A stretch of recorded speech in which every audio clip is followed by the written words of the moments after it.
Hello, and welcome back to Demon Slicer. I say with a blunt weapon in my hand. Let's move past it.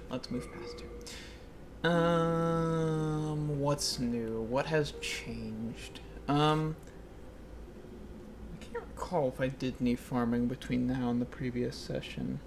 I think I did. I think we weren't at 35 strength and dex, but we're there now.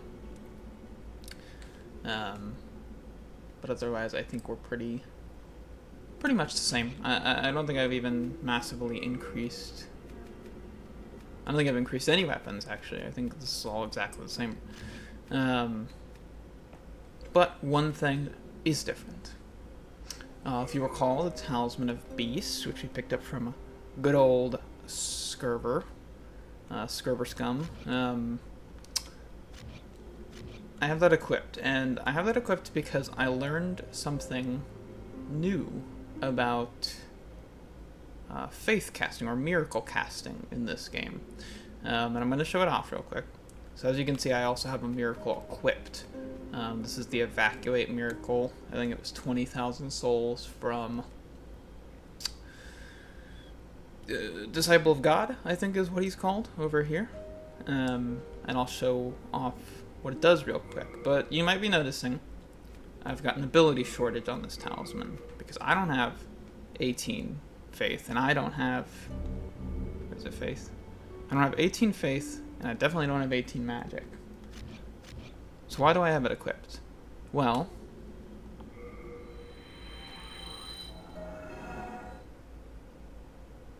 Evacuate, as a spell, or as a miracle, returns you to the Nexus.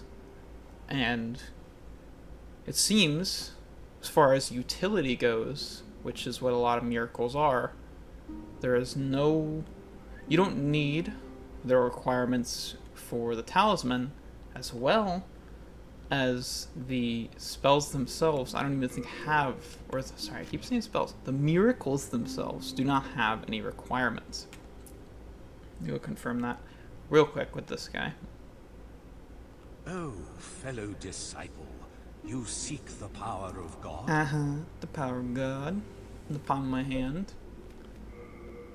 So we have Evacuate, yes. It has an MP cost, nonetheless. However, Evacuate as a spell takes you back to the Nexus, so it doesn't matter that it costs any MP. Other than the fact that you need enough to do it, of course. However... I see. You wish to train yourself in stoicism. I don't use any other miracles. Very well. So this is just a nice utility spell for us to keep on the body. There's literally no harm in us keeping it there. Now, of course, you might be thinking, well, what's the point in leveling faith at all for miracle usage? Well, for one... everything still scales. Every miracle you have still scales with that faith stat. And so if you had a miracle that dealt damage, or if you had a miracle that restored like health in a certain amount, like a heal, which is what a lot of miracles are, then yes, your faith would come into play to affect the amount with which you heal. But thankfully, this is a very useful spell, both for farming, getting ourselves out of sticky situations, because Archstone shards, the little things that transport us back here for free, without stealing all our hard-earned money, hard-earned soils, those are rare, and they're also, the few places you can buy them, they're extremely expensive, and so we're not messing with that. We now have it for free, freebie. And so I'm just going to keep that talisman on us for when the time comes, when the time is relevant. Let me see. We are going to be heading... remember I was talking about this before. We could either peek ahead into 1-3 to get a valuable item to cap off one of our weapon upgrade paths, or we could move to 3-1. I am going to do the unorthodox thing. Break the cycle a little bit. We're going to peek into 1-3. I say peak, we're gonna have to go through like 55% or 60-ish percent of that area to get to what we need to get to. Basically, it involves our good boy Ostrava, our royal son, our little... Oh, you! We're talking about you, buddy. Oh, looking at me, such a little brat. We're gonna have to go save him, because he's going to offer us a pure clear stone in exchange for the savior of his life. So, let's...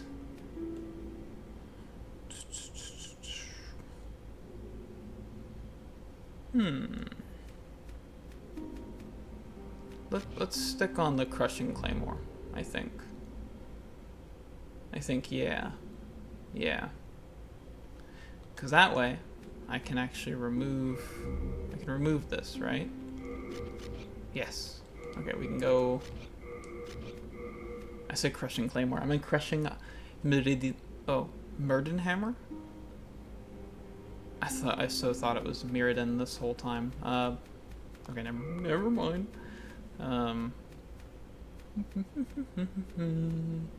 Let's go Thief Ring. That might be a little helpful. And we're gonna stay in ghost or body or soul form. Yeah, we're gonna stay in soul form because obviously, well, not obviously, but 1-3, since you have to defeat an archdemon like we did with Dragon God. That's the only way you can get through here. This is going to be a high level area. There's no doubt about that. So we're going to be playing a little safely. But let me make sure we're all up to snuff with repairs real quick. No harm in being ready, because I've nearly broken... Actually, I think I have broken a weapon once while farming. It's kind of funny. You come back alive. I need your business. Will do so, bald man. Did you always have, like, a liver spot on your head?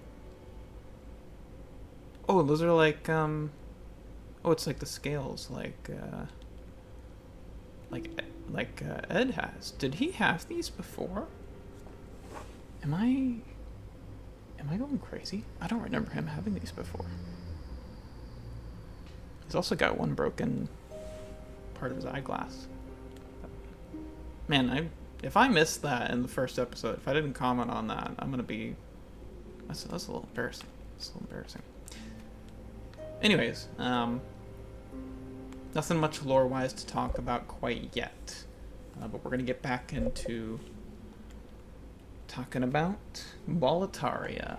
And man, do I love this area. So as a reminder, Archstone of the Demon Tower Knight.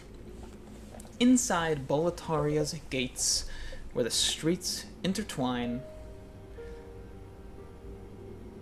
lies a trap set by the Fat Official, an embodiment of old King Alan's madness. Bit of a run-on sins there, but we'll let it be. Let's go.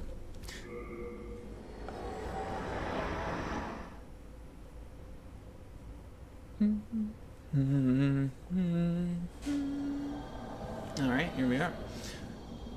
It's been a hot minute since we've been in an area like this, and it's nice to be out of the underground for once.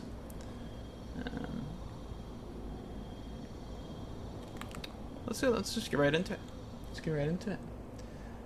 The fog that blocked our way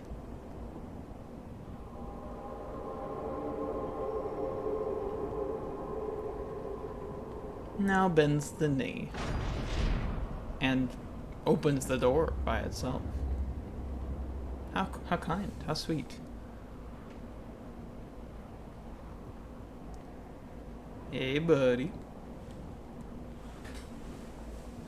Oh, what a cute little bow. Ugh.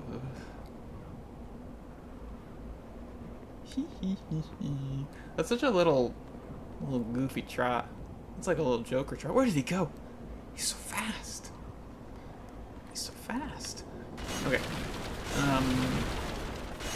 I believe this is regarded as the inner ward.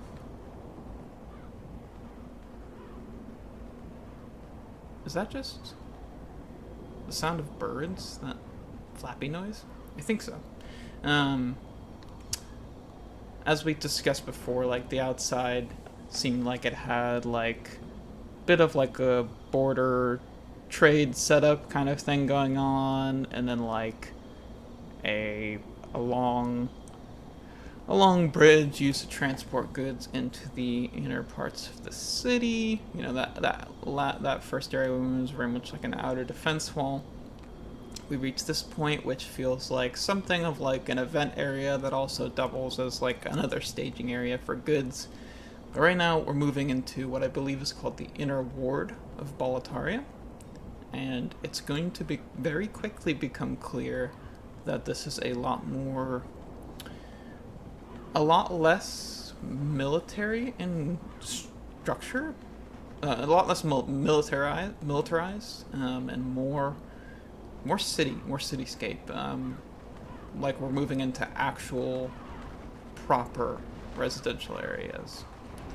And right away, oh, what a mess we've got, with some lovely dogs waiting for us, just feasting on the corpses, having a scrumptious little meal. Well, they were having a scrumptious little meal, but boy, is there a lot to talk about here already. So yeah, these structures definitely. There's still a gate. Well, this is not a gate. This is just an archway, so you could pass above this. But a lot of these kind of give me the feel of like big apartment complexes. Little entrance doors like this kind of reminds me of like Manhattan, like New York style apartments, like right off the side of the road, just go right in. And then this is of course like some kind of town square with, I suppose these may have been these doggos here might have been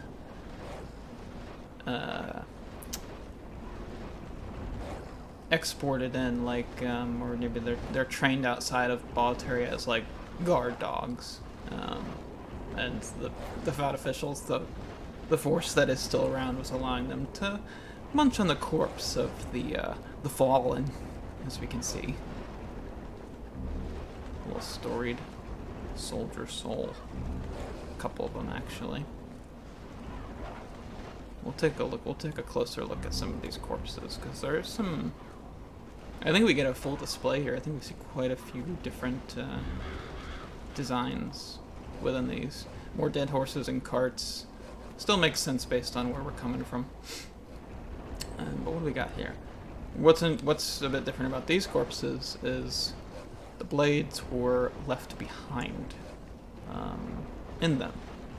Now, it's possible, because some of these guys are still holding their weapons and some of them are not. I'm wondering if these were their own swords, either put in them as a form of execution by the Boletarian guard force, or as just like a symbol. Because this feels like a very intentional display towards anyone who does make it up to this point of like, get out of here. Like, you are not welcome here. Also, these corpses, it feels excuse me. It seems unlikely that these corpses were they all like actually died in this spot, because this is such a gathered spot. We don't see any signs of like dragon breath or anything. This looks like the aftermath of a battle. But what I think this is people who were killed at like various points in this area, or even maybe the area we came from, and they were brought here as a, like I said, like to display like a warning sign of like, get out, you're not welcome here. which again pays, which is why they would put, use their own swords to put them here. So we can see I believe this is the Mirrodin set, or I just did it again. This is the Mirrodin set, which we haven't gotten in game yet. But if we were to have started with, I don't remember what class name it is, like priestess or cleric. But if we started with like the more paladin sort of class, we would have started with that, I believe. We've got some shields, familiar maces, and this. I don't think this is what the standard longsword looks like. Oh, yep, it is. It is the standard longsword, which is a. No, it's not ascribed to any group, faction, or location. So just a standard longsword. We can also see some other fluted armor like we're wearing. Oh, this guy. This is kind of a unique armor set. The big collar. This is kind of, we've only seen it in loading screens, but there's a character featured in the loading screens named Sasuke that wears a very similar outfit to this, which I don't know that it is one that is obtainable. It might be, but as we can see, he's wearing it. Well, I'll point it out if we see it in the loading screen in this session. Some of these leather sets, I'm not familiar with them by name. They might just be like leather or thief or like rogue armor, one of those. There's a fluted knight. This guy's still holding his sword, so they didn't put that one in. Yes, they figured they got enough. There's enough on display here. Another one with the big collar. Okay, I think we've seen all the different armors they're using here. And then a little non-functional water fountain. A little bit of water still in it at the bottom. Now, I don't know if this overpass, that actually might be something we enter later. We'll have to see. I think that is a place we'll pass as we go through here. You can see some corpses up here, which is... Again, I think it kind of lends to the idea that these were planted as a warning sign, a keep out. We see what I believe is the Phalanx, like archer crew flag, and then this more generic lined one we've seen in a lot of places. But yeah, that's all I'm really seeing here. Couple towers. We've got another view of this mountain, the mountain arch over this tall structure. We're just continuously moving forward to it through this area. Like as we keep moving, we're getting different viewpoints of it as it gets closer and closer, more imposing in its structure. And there is another big wall ahead of us. So Boletaria has had, I think, 3 total major walls now, multi-layered defense, which I guess goes to show why they've survived as long as they have, both with the dragons going rampant, the king's pets, and the soul-starved, as well as any other invaders who probably came to take advantage of Boletaria in its what's the word I'm looking for? In this chaotic state. Oh, we can actually see some guys up ahead. Archers up top and a fat official. Another fat official and some guys with a cart. And another gateway up ahead. This flag, I'm trying to remember. This one was, I know this was on I think this is on the shield on the Archstone, because it's got the dragons and the weird symbol, whatever you want to call that symbol, as well as the circle with the line through it. I think those are all on the shield for the Archstone and Boletaria, so. But I don't think we've ever discerned exactly what that symbol is supposed to represent. Down the alleyway over here, got a door can't do nothing about, but we'll keep it in mind. Keep it in mind. Something hidden in close view. I just noticed this. Some of these windows have, well, a lot of these windows have grates actually. Instead of, I mean, that's like glass with like a grated pattern, right? I mean, it could very be because I think we're moving into. I think the inner ward is supposed to be a bit of the upper class town. We're getting towards where the more wealthy would call home, and so having. I mean, maybe these are in the first area a ton, and I'm also just forgetting that. But oh, that's great. That window gets cut off by the wall. Oh no! Oh no! Don't put that there.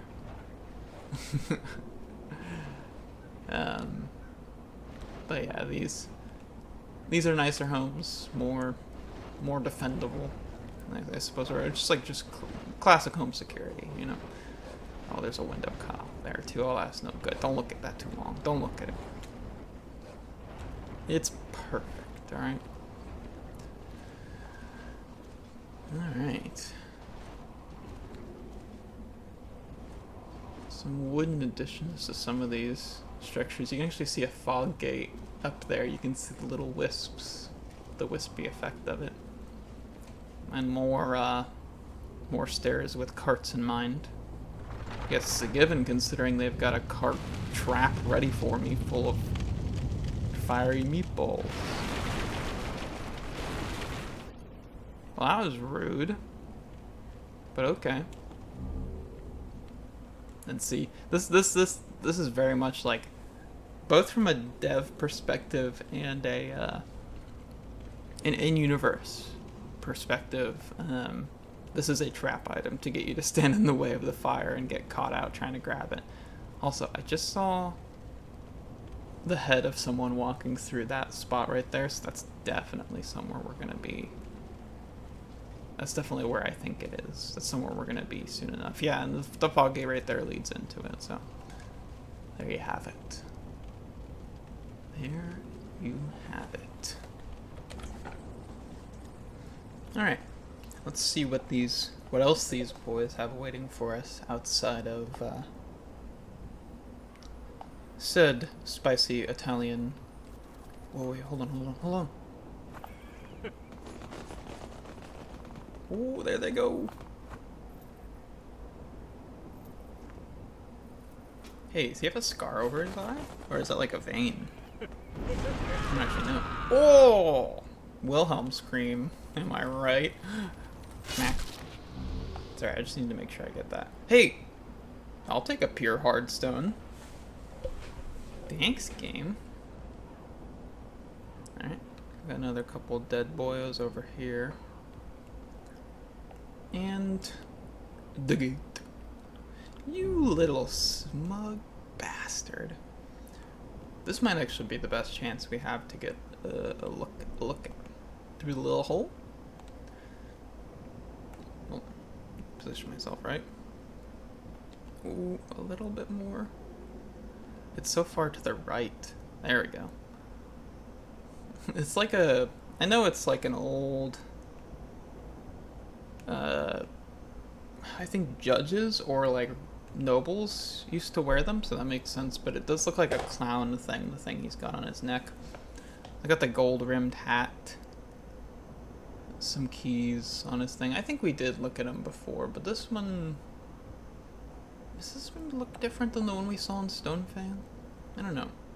He's got the big rusty crescent axe, which is something I would like to get just to fool around with a bit, but he's very content taking a peek at us and enjoying our suffering. Nothing new architecturally here, just like a security gate basically, and a little ambush. Frank. Bonk. Ooh, okay, damage is good. Alright, we'll have no problem. We'll have no problem here. We're gonna get so much good grass. Considering this is a richer area, or at least I think it's safe to assume that it is. all that fire noise starting and then going away. A little annoying. Having these like security gates throughout as a way for like either the guard force to move through, or for like the wealthy to travel through like unburdened by crowds. I mean, there are like literal picnic tables and stuff, and these are like in between interconnecting areas because obviously this is the main path, but you know, maybe each noble of high enough rank had a little key for one of these side doors. Although we're definitely not seeing any innocent people anymore, or at least like non-soul starved people or non-people loyal to the king. Now, part of the reason I definitely think this is like supposed to be like an in-between area is that this could just be a normal like water flow, like a river directed through the kingdom for the sake of like easy water access, or an aqueduct, I guess is the term, I think. But I mean, look at that. Be real. That's poop water. That's absolutely poop water. That's poop water, and this looks like a sewer flow to me. And it being in between all these different houses, so they all have like, you know, some form of access to it, since, you know, the rich people were the ones that had the fancy shitters. I think that makes sense. Although this area is a little weird in construction, like this platform here that you drop down to, and then another one. Maybe it was not complete in construction, or it was in the middle of rework. I mean, look at that. That looks like a fake wall. Although I'm confident it's not. But it looks like there was originally planned to be a door there. Maybe there was a door that was blocked off. If we were to like try to give an in-universe reason. But let's keep moving. Keep moving down a little side path. Oh, you know, we've got our first ninja. Or I think it's just this is like one of the king's assassins is what they are. He's got a funny little walk cycle. And a back stand, I think. A fucked up knife. Like a seriously... Oh, you fell off the wall, buddy. A seriously fucked up knife. And a very, like, Assassin's Creed kind of garb going on. I know he's got a kick, I think. Don't stop going back. Yeah, there we go. Little roundhouse. Side swipe. He's got a little shield on his arm, but I don't think he can use it. I don't think I've ever seen him use it. And then I think he's got like a regular dagger in his other hand, while he's got the weird dagger in his one hand. Something I think that's neat about these guys, they're wearing all gray, which normally wouldn't be like a super great stealth fit. But if you're in a kingdom made of stone bricks, well, I mean, like, this would be the ideal thing for sneaking around, if not like more of like a dark navy color, something like that. He looks like he might have some kind of like small bolts on his shoulder, or like throwing knives, maybe like poison throwing knives or something like that. Although with all the cartwheels and handstands, all this crazy shit he's doing, you think they would just fly right out, but... Hot boinkus! Yeah, when you don't have the element of surprise, my dude, it's not a very intimidating fight. I think we mostly saw everything about him, but we'll look closer just to make sure. Oh, he's got like gray hair covering his eyes. Look at that. That's so edgy. Wait, does he have like a... Is that just a knife in his hand? Okay, yeah, it's just a knife in his hand. Oh, they've got like spiked boots. I guess that's why their roundhouse does so much damage. That also might be like the heel. Oh my god, can you imagine walking around like that? What a nightmare. Maybe that's also to help them scale like sheer walls and stuff, like kind of like ice climbing gear or something. You see his little shield back there. He's got darts or like blades up his sleeve as well, and then of course the darts on his back. Can I actually tell what they are? They look like blow darts or like crossbow bolts, but yeah. And then he's got a great knife, or I think it's what it's called, like a great dagger. It's the bigger one. All right, assassin analyzed. Awesomely, call that AAA. Here, let's bust out the bow. Let's make life a little easier for ourselves. We only have 10 arrows. Excellent job, me. Let's make them count. Boink. Alright, that worked out well.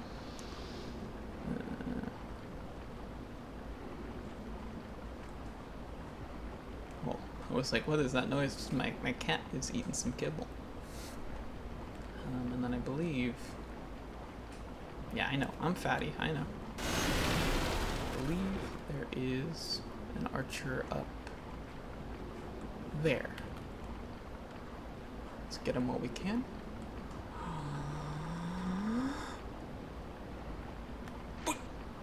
Got it.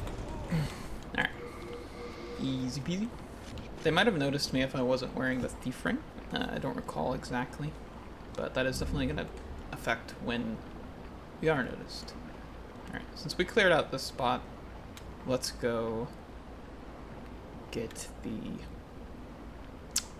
item drop down for.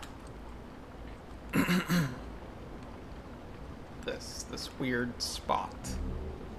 Full moon grass. Alright, I'll take it.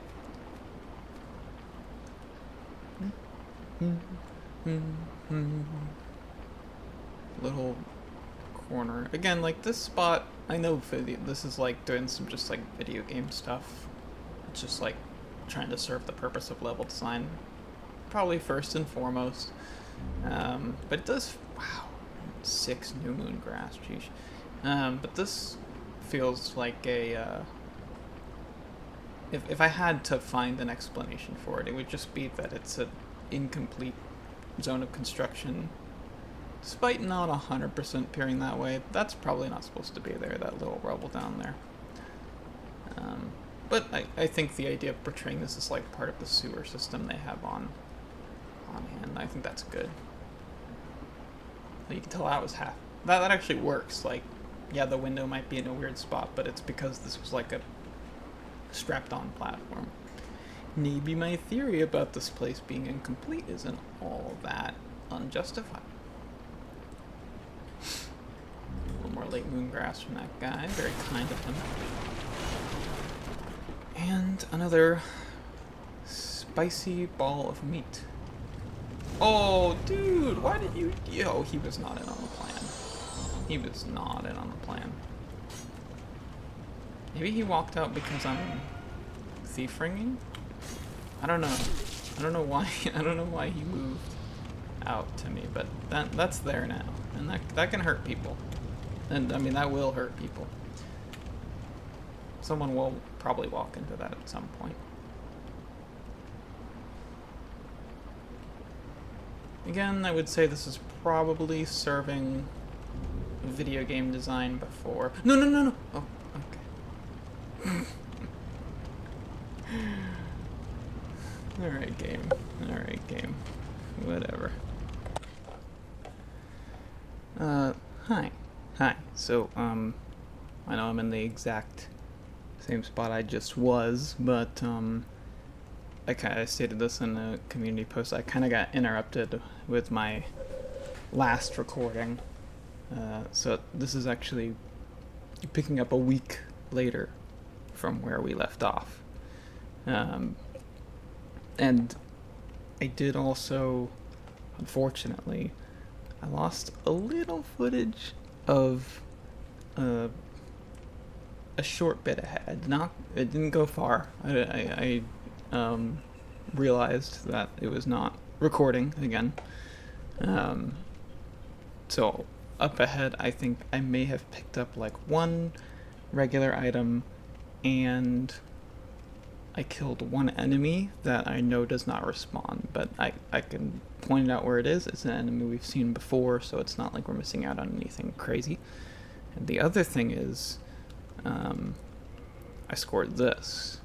So this is a knight sword. I mean, this is a quality knight sword, but by standard, it's a knight sword. So it is quite literally just a slightly heavier longsword with a higher base damage number. And you can see the design difference a bit here. But we can like talk about the description in a little while. It's not super important right now. But I did off screen, since I knew I wouldn't be able to record till the following weekend. I got it up to +4 in quality because, I mean, I've got it. It's the same moveset as the longsword. It's better than the longsword. And we're here to get the item that will allow us to max a quality weapon, so I figured, I mean, why not? Why not get this one, since it is the best version of the sword we were using. Anyways. So yeah, sorry for the interruption and the jump. I have a lot more grass because of the process of getting this sword from an enemy up ahead, off screen. But no need to dwell on the interruption too long. We're just gonna get right back into it as if we never stopped exploring the area. There's our good old friendly fireball, classic landmark. And this stairway, this is where I pretty much I moved ahead a little bit. I think I was talking about this before, how this felt somewhere between, like, this area could possibly be like an alleyway of sorts, but also it feels a little video gamey. And its placement of enemies and, well, in items more so. But then up on this ledge as we... Okay, no, I didn't pick up a side. This was the item I thought I had picked up by accident. But it's just a trap item again. It's even the same trap item they used on the stairway when they tried to get us with the boulder trap. Hold on, is my audio? Oh, I did. Okay, normally this is at 7. Wow, that feels loud. Okay, yeah, I'm used to playing at like a low volume when I'm doing farming and stuff. Okay, so up ahead we can see some are they still archers if they use crossbows? Is it still archery? I don't know actually. But you can see a handful of crossbow boys. Now this is where the non-responding enemy I killed is. So normally there is a fat official, I think one with the crescent.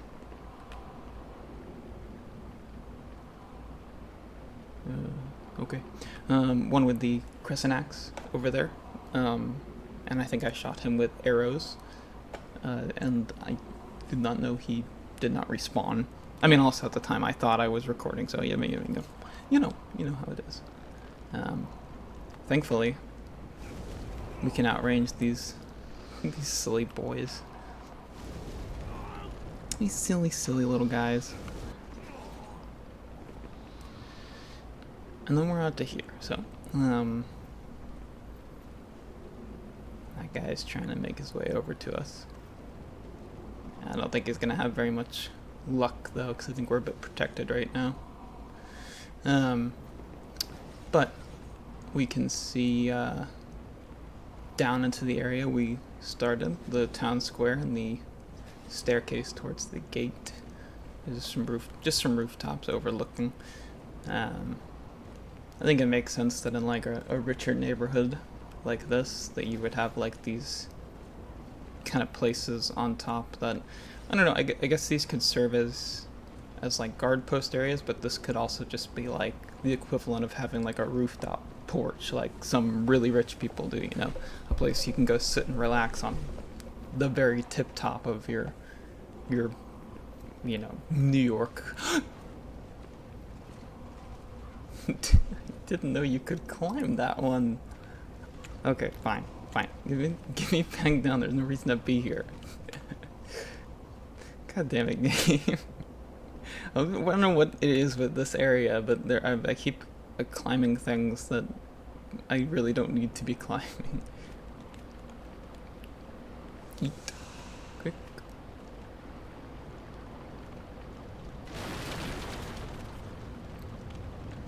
But yeah, these could just be like hangouts, but these also could be like, these also could serve as like security purposes. Like this could be kind of like how we have that under area in the bridge on the Lord's Path. These upper areas could be intended for guard force patrols, so they have a vantage point if anything were to make it into this, what should probably be a more protected part of the city. And admittedly, when we first came in here, it was through a guard door that was opened by some guards, or at least it was through a gate, so it's very possible this is more of a security area than anything. But maybe we'll see some other stuff that indicates if that's the case or not. There are a lot of men positioned up here, but, you know, it could be either, really. We've got a little ambush man here. A now dead ambush man.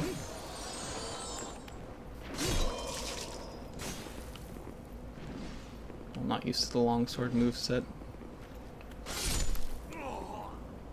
Still good though, still a very satisfying moveset, I think.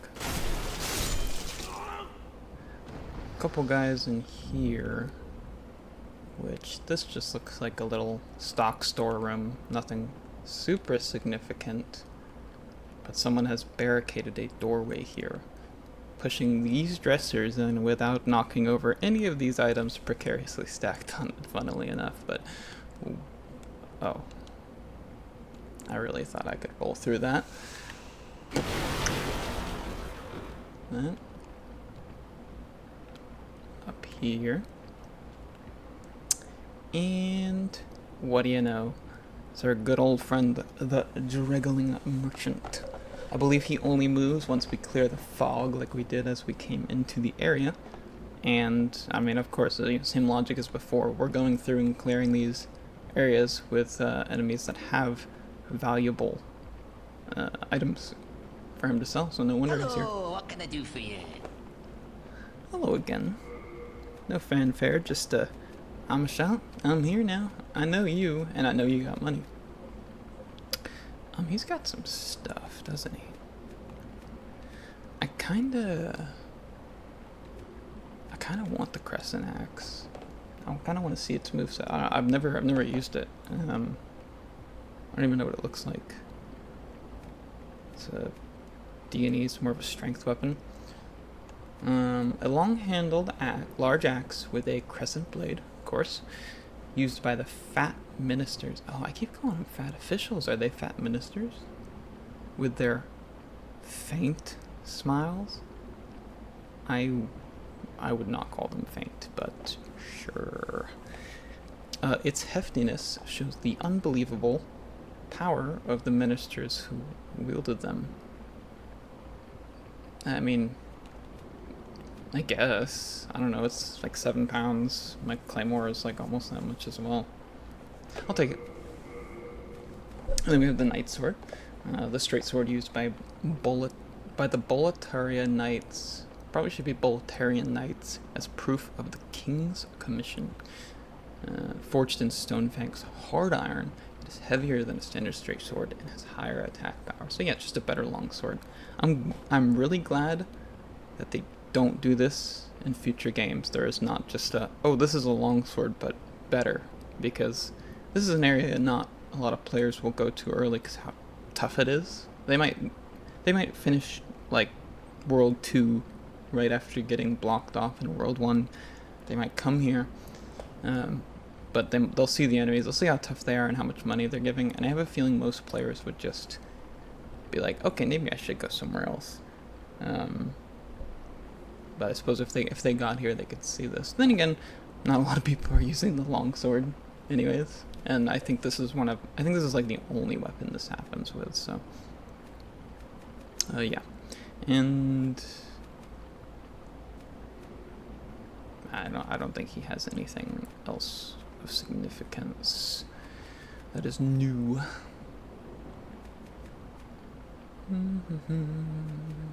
Okay. The king, he's gone mad like the rest of them. Oh. But perhaps he was mad in the first place. I can never tell with those eccentric royal oafs. I don't remember if they said that before, but that would be very interesting if that's news to him and me that the king is It mad. is the end of Great Boletaria. Yeah, it's the end of Great At least the Basil. They demon... don't send us to our battle and death. Yeah, I got you, bro. I got you. Thanks for that. Of course, struggling merchant. And then there's another weapon right there, greatsword. Oh, there's so many weapons, And that one's just a free pickup. Right. Crescent axe. Oh, that's a interesting way to hold that. Okay, I think I know this moveset. This is like the Great Axe moveset. Yeah. It's kind of a weird way to hold. Normally you think he would hold it with like his hand a bit lower on it and have a bit more leverage, but I guess you can see that the metal part there at the bottom, that's just like the counterweight of the weapon, right? So I don't know. Does it have a symbol on it? It's kind of hard to tell because of the reflection. Yeah, it's got like a fancy little symbol of some kind. This does have a point on the end, so I mean, it's not long enough to get past the actual crescent of the axe, so I guess you couldn't thrust with this, but I don't know if any real-life medieval weaponry that has that little point on the end of it, in addition to something like the forward-facing blade of like a halberd. I don't know if that's for like thrusting or anything. It does feel like you could thrust with this, like in a pinch. Well, I guess that's a thrust. And then the great sword. Now, that is a yeah, you call that a great sword. It has the little secondary guard spikes. So they kind of go into my shoulder a bit there. This is a very, very thick sword. With that, I do like that like weird dip it has in the middle of it, where it like slims out. I don't know if that's anything real, if that serves any purpose, but it is really aesthetically pleasing to look at. I don't know. It just gives it a bit more. It makes it look less flat, I think. And then it has a really long hilt. I love a big long hilt, even if the guy isn't like, maybe his hands are a little too close together. But for like both practical purpose of like leverage, like I love pole arms and design. I think pole arms look super awesome. That's why I like the Mirrodin hammer so much.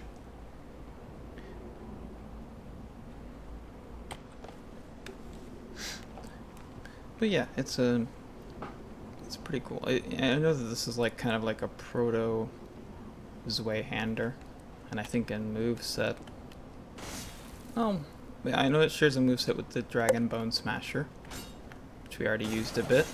Has that super fucky follow up to the wide swing, and well, obviously like shit ton of stamina usage. This is a max stamina bar, by the way. This is max level stamina bar, and you can get just about 3 hits while draining yourself in the process. And then the one-handed, there's only one swing for the one-handed R1. It's just a single. Can't follow that up without just doing another one. The R2 has a follow-up on one hand, which is kind of funny that the R1 doesn't. But and then that is one thing that gets definitely carried over to some great swords in the future. I think maybe just as Zweihander, but this is made for pancaking enemies, which is very fun if you're a strength build. That's a big appeal strength builds and such. Let's mess around and let's use the Claymore a bit. I just want to try using some of these weapons we haven't used as often. A little fog gate. And then this was the walkway we were seeing from below that has a tough man in it.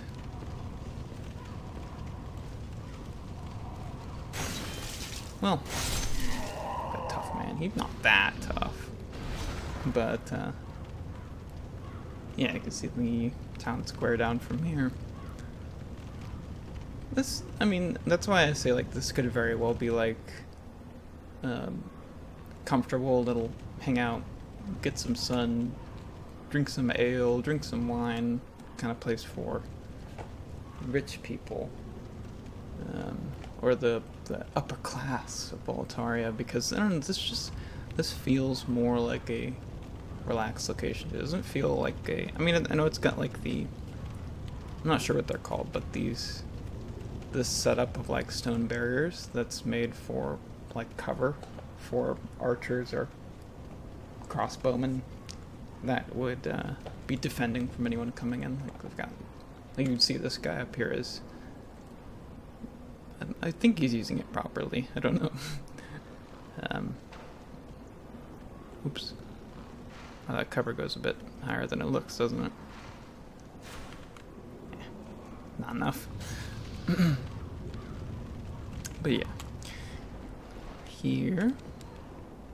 And yeah, you know, now I'm sure this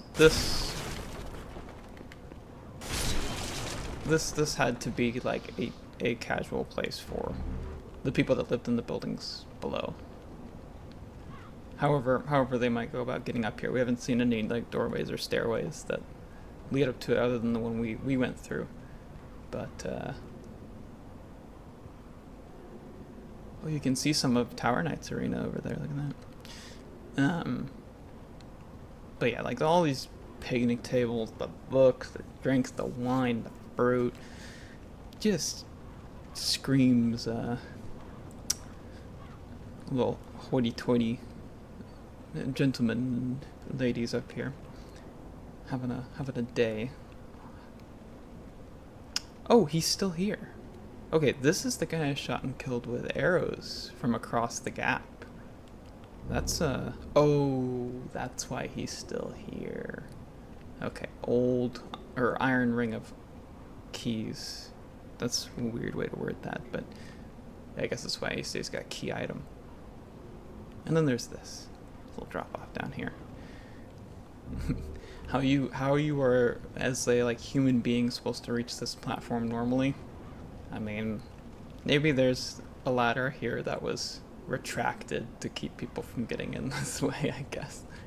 But either way, we get to run back again. How many more times will we do this? Who can say?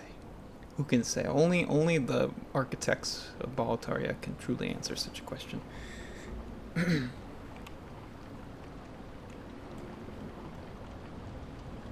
Yeah, maybe that's the case for these drop-down platforms too. Maybe there were like a little temporary ladder on those as well, because I know I was complaining about those in the first recording session of this, like how they look kind of weird. Oh, you know, now that I see it, maybe it is like an incomplete bridge of some kind, because look, those bricks are not like, they don't end on a flat end. They're spaced out and such that like more bricks were going to be laid there at some point. So yeah, maybe this was meant to be a bridge that would lead up to this rooftop over here. All right, maybe it's not as bad as not as silly as I'm thinking.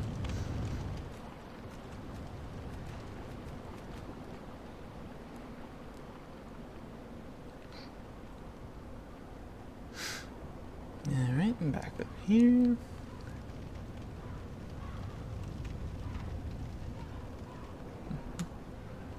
Yeah, there's just kind of interspersed rooftops here. There's another spot. It's like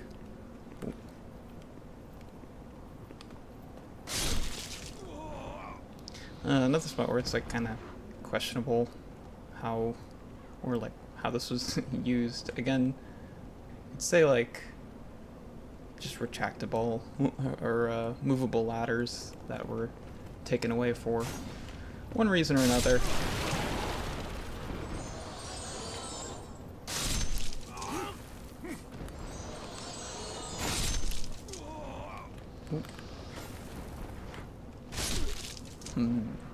Claymore has some real nice reach, just compared to the longsword. It's very comfortable.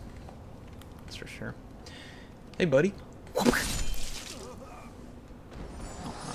That would be a rough way to go. That'd be a rough way to go. Yep, another viewpoint of the gate we are heading towards. You can see these two towers here. Again, another view of the big tower we're approaching, as well as, I guess this would be the innermost wall. I don't remember if I said that in the previous recording session, but I don't think we're gonna get another like humongous wall after this. Oh, hey, where did you come from? You missed it. You missed the party. You can see another trap up ahead. And yeah, you see more of Tower Knight's arena again, as well as like it looks like there's a path over there up to the towers at the end of the Lord's Path bridge, although that's not somewhere we were able to get to, but even you can even get up that high. Even lots of little rooftops here. Not as many with like the little crossbow guard things, but you can see a stair exit to most of them, so I guess most of them were considered worth being able to get to the top of if necessary, as well as the secondary wall. Oh, that's a bit deloaded there, isn't it? That could be a product of the way I am playing this game, though. I don't know if that's in the I don't know if you would see that if you were to play this normally.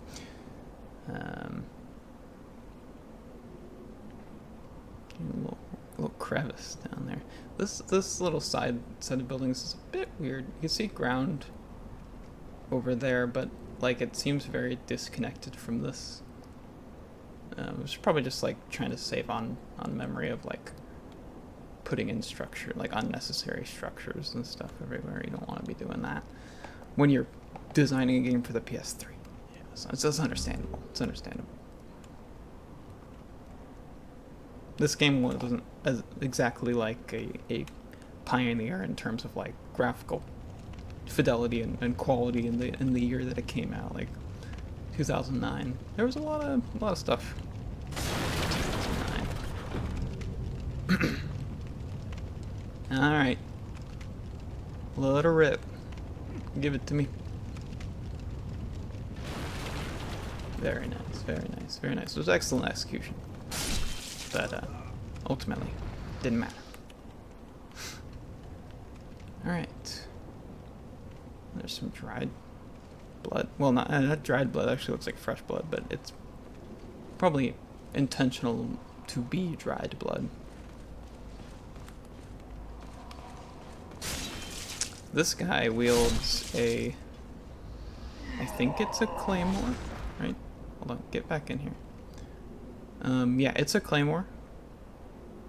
A little thinner than mine, weirdly. But it is, he has a chance of dropping both a claymore, I believe, and a greatsword, like the one we already picked up. It's kind of weird, but, you know, we've met a lot of enemies that drop a weapon that is clearly not what they're wielding. This structure here is a bit weird. Okay, so we're on the uppermost part, and there's like a open roof building over there. I don't think that's one we can see into from any point, though, so... But that's kind of interesting. I haven't seen like a building design like that quite yet. I'm pretty high up to see some of these mountains that are surrounding Baltaria. It's a very mountainous region, but I guess that makes it a even harder country to, or you know, capital city to invade for anyone to come in. Just rough strengths, it forces you to take like one of the few ravine entrances or come from a lower point. So I mean, that's probably why this place was able to persevere as long as it did.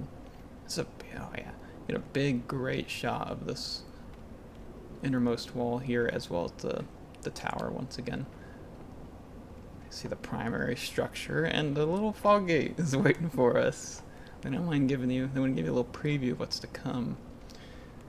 You see a few more, like, I mean, there's no way that these were like actually towers they were shooting from, unless we're talking dragons. These were definitely like solely watchtowers to report stuff from the distance, I would imagine, or to have a vantage point on these mountains, I guess, in case anything was encampment, anything is on the way. I know in the remake, this is like not just a building below, it's like a building above, like right in front of where I'm standing. It's like an upper building, and there's even like a little garden up here, I think, in the remake. So I'm just remembering that as like it's a surprising amount of difference. Dodge and strafe and miss. Wow, that swipe goes so far. That didn't hit him so far away. That's insane. That's crazy. Alright, hold on. I saw another item. Yeah. I don't remember ever getting this one before. What? Wow. Okay. I had no clue about that. I did not know about that. I did not know you could get that. That's interesting. Okay, we'll take a look at that in a second. Let's just get back close to where we were. I did penetrating sword. I know you can get that at another point in the game. I mean, that's how I know that item exists. But I did not know you could get it there. That's crazy. Okay. Okay. World a little shattered, but it's a cool item to have. We'll get to talk about. I didn't think we were going to get that till later in this world, which means completing all the other worlds first to get back here and continue this area once we get the upgrade material we're in need of.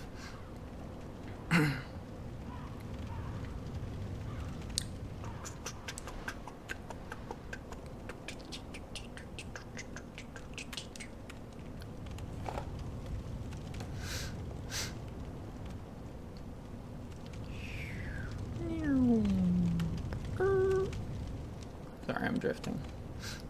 Okay. Look at all these weapons. Our weight is climbing fast. Penetrating sword. 2216, pretty high requirements.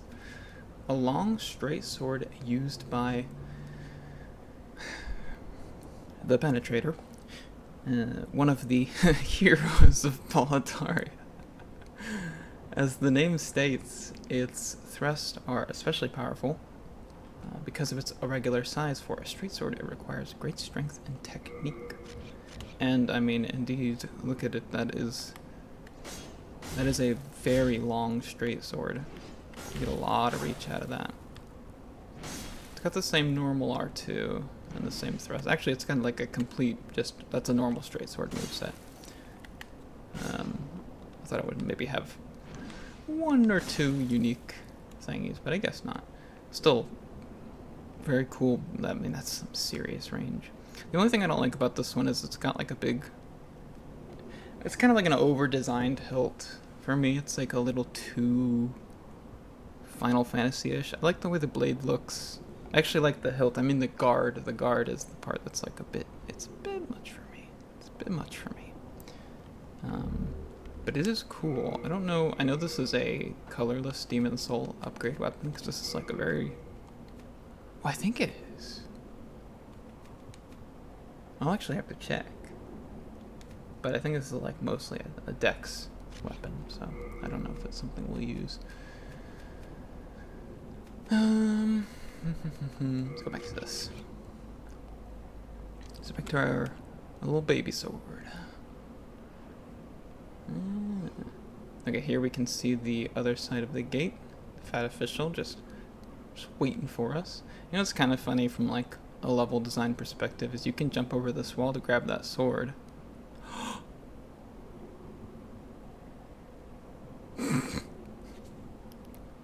I was just about to say, but you can't do it for this side, and then what do you know? Game was like, oh really? Oh really? Yeah, we'll see about that. Okay, well fine, I'll take it. That's a shortcut. I'll take it. Hey buddy. I don't appreciate you locking me out. Okay, I got my fun pass to the area, okay? He gave me his funny little hat. What is... Help! Oh! Help! Oh shit, get open the thing. Okay, I didn't think this was gonna happen already. Get in here, get in here. Thank you for rescuing me. Come on, come on. There's 2 red knights, bro. Sheesh. Sheesh, they just spawned in. Okay, this is what we were... This is very intentional. This is what we were coming here for, was to, was to save him, but that was so... I didn't think it was just gonna happen like that. Okay. There's a whole thing up ahead, but we're here for this guy, right? You saved my life. That I did. This is the 3rd time I am truly indebted to you. Yeah, This you could is say that. all I have. But please accept it. Now, I must go. Uh-huh. My father, the king, awaits me just over there. Just over there, yeah, just over there. See? There it is. The one oh so elusive does not... You only get like a few chances to get an item. He gives you one. Fucking... I dislike that I had to go a bit out of order to get a hold of this thingy here, but thankfully we are done looking at this area for now, and we'll come back here later. You got anything else to say, buddy? Yeah, just over there. My father, the king, awaits me just over there. Just over there, yeah, just over there, right? Right, just over there? Okay. I mean, hard confirmation. King is the father. Not a big reveal, really. But maybe it's about to happen. Where are you going? I mean, I already cleared out that area. I guess he's okay to walk that way. Aerosmith reference. Have fun. Be safe over there, buddy. We're not done with you quite yet. Okay. But yes. So that is a little... I say it's a sneak preview of 1.3, but I mean that was a pretty big chunk of 1.3. Most of what remains of 1.3 is that a little side area that I skipped by doing the fall down that I just learned about, which is cool. But also the run up to that big fog door we were seeing in the distance. But I'm gonna have to blue ball you a bit. I have to blue ball you a bit. You're not gonna see that for a while. Anyways, I've got so much shit to put away. Coward man. Thank goodness you're safe. I was worried sick about you. Yeah, worried sick, schmurried sick.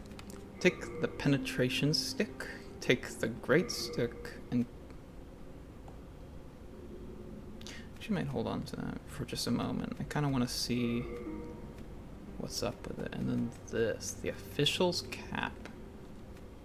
Fat ministers who appeared just before demons ran rampant in Boletaria and ingratiated themselves with King Allant, oppressed the masses with sly grins.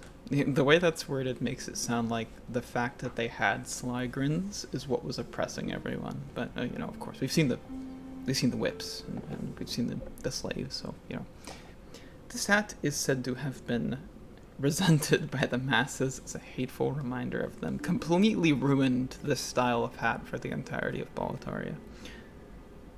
Oh, you see, okay, it's officials cap. So calling them a fat official, calling them fat ministers, it's close enough either way, really.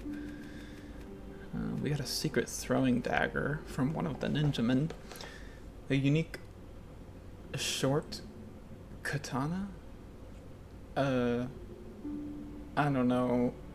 I don't know if it can be classified like that. That's...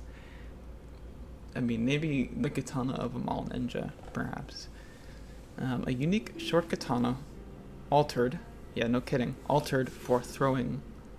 Throw it horizontally in order to attack. It's like a direction, as if that's something you'll need to do as the player when you'll just hit square and you're going to throw it like a normal throwing knife, as far as I know. An unbelievably evil-looking weapon. I mean, used by spies in service to the king.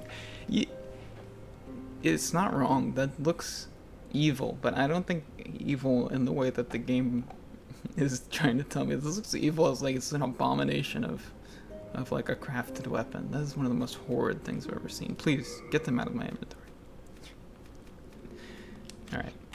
We are indebted to you, for you fight on our behalf. Thank you, Thomas. Now, it's time. I can forge weapons for you. I know you can. You always say that. So just, seriously, just look at this jump. So, one, we're getting 13 points of base damage. That's very nice. Wait, hold on. No interest, I can tell you. We're going to two-hand, because it'll show me the two-hand value. I can while forge we're in weapons here. for you. Alright, so base two-handed, 136 plus 105, going to 149 plus 139. That is, like, that's a huge difference. That's 34 points of scaling damage included. That the quality of the 2Cs that this quality sword provides, I feel like it is greater than it indicates. All right, we need to see one No more thing. interest, eh? I can tell you. So I want to Thank the compare just to show the difference between We are indebted. were I to max I can either of these quality swords at the start. So you've seen this. So the value of this is going to 149 plus 139 versus 140 plus 131. It's not a huge difference, but it's a little frustrating. Like I feel like the Knight Sword should have a unique moveset so that even if it's better damage-wise, if you might still have a reason to commit to the long sword for like moveset preference. But there we go. Oh hey, look at that. Trophy of Distinction. I don't even know which one that is. But yeah, there we go. Quality Knight Sword. And we'll never be able to max the Claymore because game is evil. But You come back. let me check another thing. I want to see Thank I was what? what the crescent, not the crescent axe. The what is the penetrating sword upgrade with? We are indebted. Sorry, I can sorry, forge- Baldwin. Sorry, I'm so sorry. Oh, okay. No interest, eh? I can tell you're not gonna. I'm feeling strongly that it's going to be colorless Demon Soul. So we'll go check with Ed in a second. Hey, buddy. Hey, that was a pretty dangerous situation we were just in, wasn't it? But perhaps our age will see Oh. the rise of... Okay, well that's the same text. All right. It's okay. It's okay. Let's go talk to Edwin or Edman. It's not Edwin. Baldwin and Edwin. That would be confusing. I want to see this. I also want to check the Crescent Axe because it's a cool weapon. It might be fun to experiment with. Just for funsies. I'm really glad to have this maxed sword though. I really like the longsword moveset. I like how it looks too. It's pretty cool. If it be a blacksmith, Yeah. And there you go, colorless demon soul. Well, no wonder. It does go straight to B. But I don't have like I mean, I have a decent amount of dex. I don't have a crazy amount of dex. But I like, seeing as this goes to B in one upgrade, I bet this probably goes to S. So that's something. And then this, of course, is a hard stone weapon. That's no surprise. But I may upgrade that off screen just to have another fun thing to experiment around with. But yeah, other than that.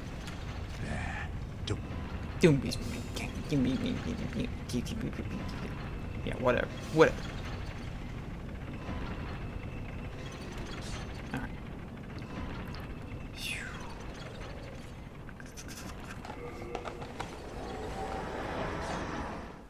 Alright.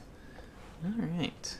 Alright. Our problem with 1-3 is taken care of for now. Thank goodness you're... We'll come back eventually. Let's put away these spare weapons that are making us so unbelievably heavy. I don't need these. I don't need these on me, really. Maybe put away 17 is probably good. It's an excessive amount of those. Okay. Okay. We are indebted to you, for you fight on our behalf. He's really insistent about that one. But that is that problem taken care of. So that was definitely not enough for one episode. But the area we're heading into, man, this is so bright. It's hard to see the details. It's because of my character's glow. But it seems fitting that we delve into 3-1 area. I'm very excited to delve into. I don't know if I assume I talked about this before. The fact that all these guys have like an egg, like an egg or a crystal. Maybe that's like some part of the archstone that is like the thing that lets you warp into it. Because I mean, hey, look at this. The broken archstone is missing its big gem or egg. Where's yours? Hey, wait, hold on, never mind. This one's missing his too. That's so weird. You have one.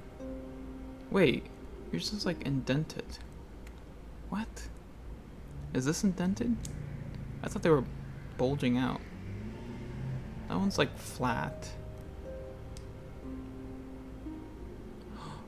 Oh wait.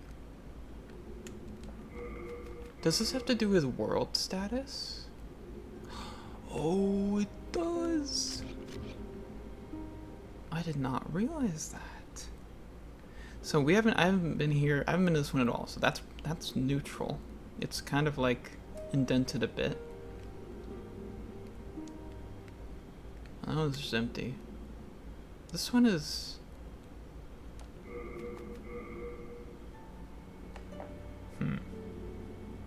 It's black in the preview image, but it is at like neutral world tendency. So maybe these are just unique indicators.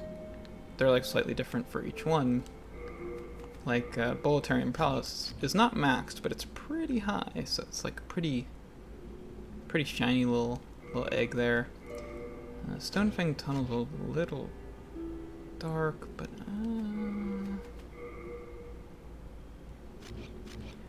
maybe this would turn like almost black, or like a very veiled gray were I to fully lower Stonefang Tunnel to like 0, or like 100% black tendency.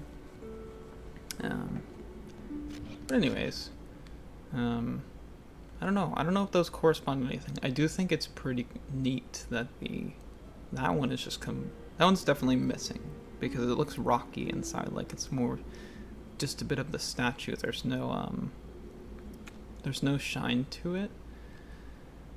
This one doesn't look exactly the same. I don't know.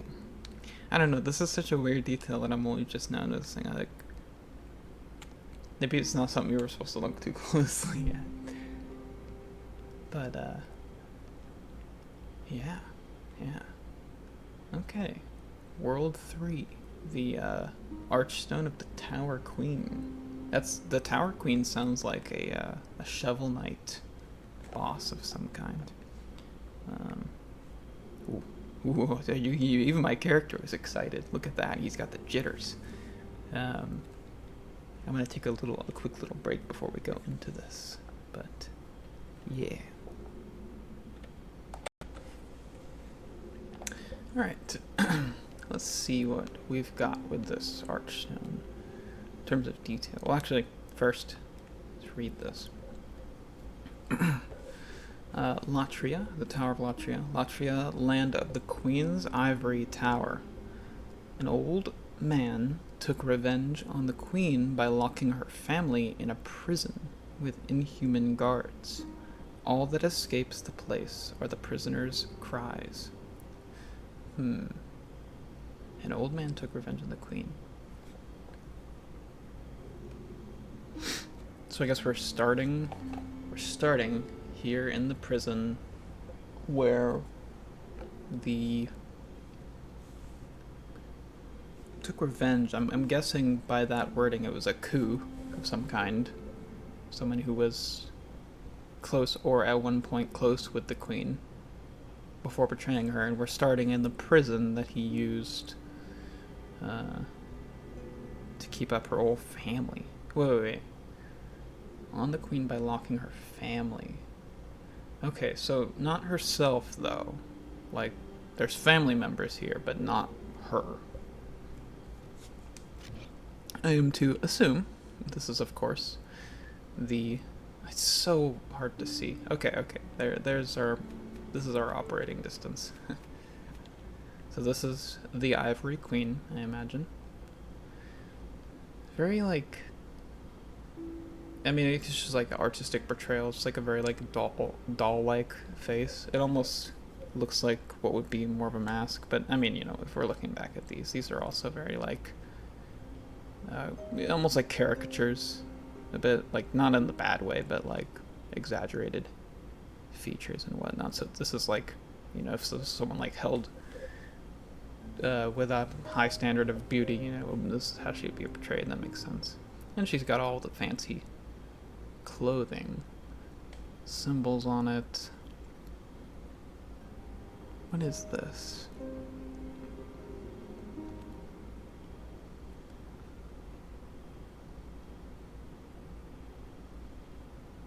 Man, I cannot tell what that is. It almost, like the thing on the right looks like a beaker, but I don't think it's that. I think I need to look at this straight on without the light blinding me. One of those things looks like a tree. One of these things almost looks like maybe like a tower. Like maybe this is like a little map. Because slight spoilers, because obviously I know what's coming in this area. We've got some kind of structure, a branching tree, and a tower. And that is kind of going to be the landscape of this level. So maybe this is like it's just meant to be like a small map representative of the area. We've got two men flanking her, kind of similar to the other two archstones. One guy is holding... Oh man, what could that be? That could be like a candelabra of some kind. The other one, this guy's got a beard, you can see that much, but this person doesn't appear to have any, so this could be a lady. And they've got like fancy decorated garb as well. Well, at least, actually, she does. He doesn't.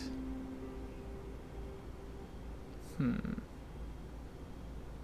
these represent like two different groups that we're going to meet within whoever this.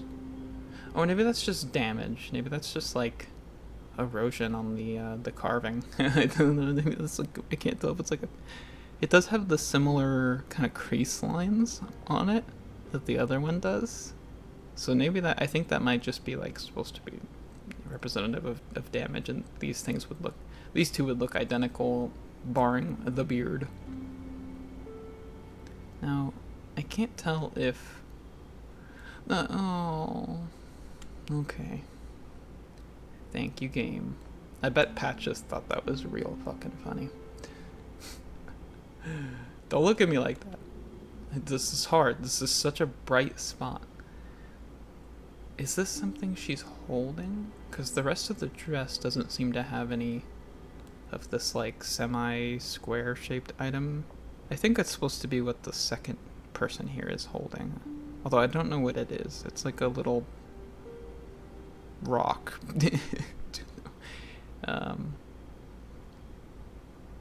This could be like a prayer icon, an offering. This could be a little effigy. This could be a my brain goes to candelabra, but I a torch. I don't know. There's gonna be so many things in his hands. I have no clue. You see a little crown, headdress on her, earrings, all my queenly stuff, and she's got a circle around her head. Let me see something. This guy has a circlet on his head, but he doesn't have a circle around his head. But this person does. Who else has that? So you don't. You don't.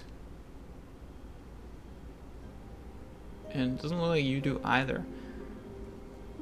I have it, my with knowing that, like my only theory would be that the circle is to represent royalty, because these are the two royal figures that we have. Right? This guy's not a king, right?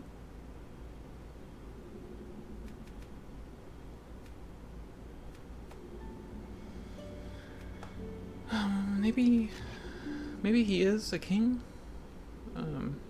Oh yeah, the Burrow King. Okay, never mind. He's also royalty. I'm not sure what the circle would signify above these two figures, because there's a king and a queen. Maybe they were once like a pair, like a king and a queen. Like maybe they used to date. I'm not sure, because we got a Burrow King over there. This is the Tempest worshipping Shadowman, yeah, and then this is the chieftain. He's still, it's a position of leadership, but not a royal one. At least, not in comparison to this type of royal, that is. But yeah, and then she's cupping an egg. She's holding an egg. Well, I don't know that it's an egg, actually. If each of these stones are to represent the Archstone, or like symbolize unity with this place as a group and its ideals, kind of like some of the other imagery we talked about, then all holding it, like as the leader, like holding it, cupping it, in some way to indicate its significance. Yeah, that could just be a way to, again, like show that they're taking the responsibility of ensuring another scourge does not happen to the utmost. They're taking it seriously. I can't see anything. Okay, this symbol here. This reminds me of this symbol for the movie studio. Is it Legendary, I think? I don't know, I think they did the Dark Knight movies. Is this a symbol on the king over here? It's one of the same symbols. It's kind of similar. Oh! No, not really. There's some similar imagery, but it's not the same. But maybe that's intentional. Maybe this is to represent that they were once a thing, and they've split, and so they're both taking a bit of imagery from a part of their life when they were one. And maybe I'm just making shit up. Maybe we're gonna get in here and the first item description I read is going to prove wrong to me that there was ever a king involved with the Tower Queen. But oh wait, before we go, let's repair everything. But then we'll get right into it. I can forge. Yeah, you can forge, and you're gonna forge. Exactly as I say. Dang, I'll do all the repair. Thank you. So, I'm not generous, I'm paying for it, but... You come back alive. Yeah, whatever. Alright, let's get right into it.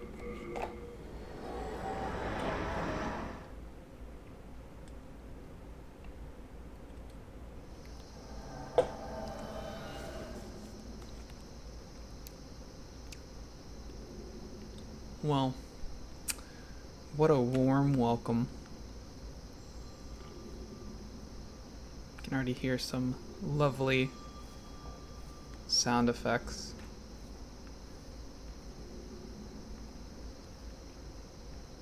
No enemies right next to us, but definitely hear stuff moving around. Alright, the archstone here. The archstone here goes through. This is stressing me out. Is there a... Okay, it's probably just an enemy. It could be that guy over there on a different floor, but the noises freaking me out. Okay, yeah, he turns around there. We're good. We're safe here. Alright, let's see. It's actually easier to look at stuff like this, kind of. So yeah, the archstone's going through this guy's head, but he's also like kind of cupping it in his hands. Again, you know, where these are formed, what causes them to form, what this thing they're always penetrating is. I guess that's the stone of the arch. I don't know right now. But, yeah, that's our starting point. We've got a little prison cell. Chain physics. Oh, this was big in 2009. This was groundbreaking. Got a... I suppose this is the bed. You got a little stool. That's honestly pretty nice that they have a stool in the first place. It seems like a little kind for a place like it's a place we're seeing right now. And a table. I guess the table is for eating at, because there's no books in here or anything like that. There's a big rat. And he doesn't look like one that makes all the rules, but he's pretty... Wait, is that a rat? Yeah, that's a rat. That's a very dead rat. One that looks like... Oh, there's maggots on it. It kind of looks like it was, like, eaten a little bit. Maybe a prisoner in here had was a little starved and had a little munch. And then, as for the bathroom, well, I have a feeling we're standing in it. And I have a feeling it's the case for every cell. Because this doesn't seem like a place you get to move outside of your cell. It seems like you probably get a cell, and that's your cell. And we've got a little window. We can see structures, towers of some kind. I mean, this is the Tower Queen we're talking about. She knows what she likes, and she knows what kind of architecture she wants to comprise her kingdom of. Though some of these could be natural formations. That one up there with the wires running from it is definitely probably not a natural one. And then these hanging bindings. I guess that is for, like, maybe it's a form of punishment for, like, particularly unruly prisoners, where you come in here and you put their hands through that, so they have to like sit uncomfortably. Maybe they can't fully reach the ground. Ironically, one of these things is a little lower than the other. Probably just a. This probably means nothing, but it's an interesting detail. And then yeah, this door is open already. All right, there's a. Well, I mean, we've got a big place here. Hello? Is someone? I think someone beneath me has seen me, so we're gonna ignore that loud, distracting jackass for the moment. The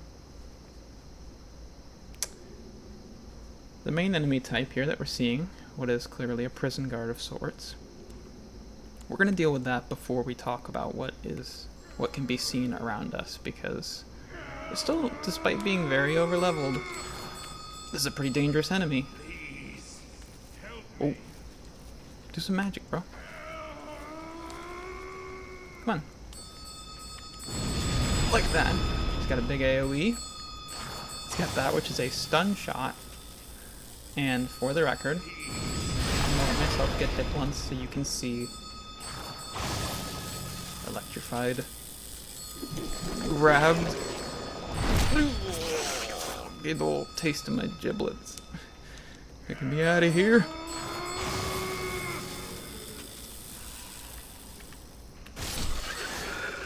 Okay, damage is good.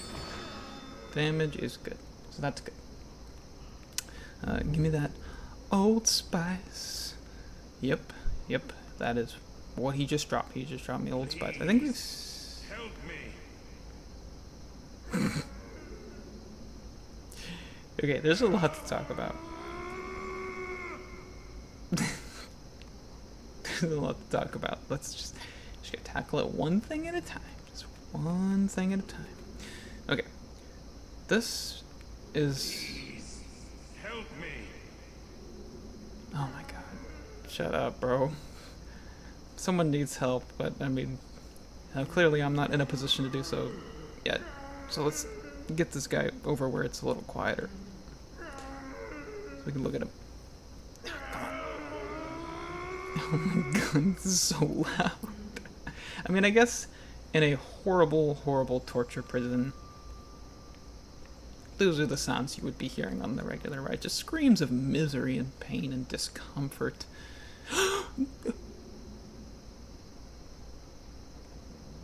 Get back up. No. Okay. Well, I think he's slowly slipping. Okay, he's a squid man. Well, I mean, he's suckers. He looks like he's a squid walking on like a human body, but we can see tentacles coming out from other parts of him too. And he's a little moist. I think he's got a bell or a chime in one of his hands, but we can't really see that. And we're gonna have to find another one to get a better view of his face, because I have a feeling we're not gonna... Oh, bye-bye. Okay. Well, that's a shame, but we'll find another later. It's alright, Got a gate here that appears to be locked. Okay, anyway, so, multi-layered prison, with, well, we're definitely seeing some cell blocks here of similar design, both up, down, and then like a bottom level down there. I can see a nice pool of raspberry jam. Someone was on their way to lunch and dropped their jam. Oh, that must have been tragic. Up above we can see more of these. Well, we can see a tower of some sort. Very reminiscent of the tower in the distance in Boletaria, but what I'm more interested in is this webbing of wires. What purpose these serve and what these are actually connecting from, I don't know, but I'm hoping to learn about it. I mean, this is very clearly reminiscent of a spider's web, which is kind of a funny thing to put above a prison. Just a little bit of on the nose symbolism. But another thing that's really weird about this area, we're probably outside. It's probably just nighttime. We're probably outside, but it doesn't really look like we're outside. I don't know if we can see there's like a bit of a mountain face here of some kind. Let's see if there's a moon. Help me. Yes, you need help. I know. Whoever you are. We can see that that's the tower we saw from our cell. Yeah, no, I can't see any kind of solar or lunar body of any sort. Shut up! Sheesh.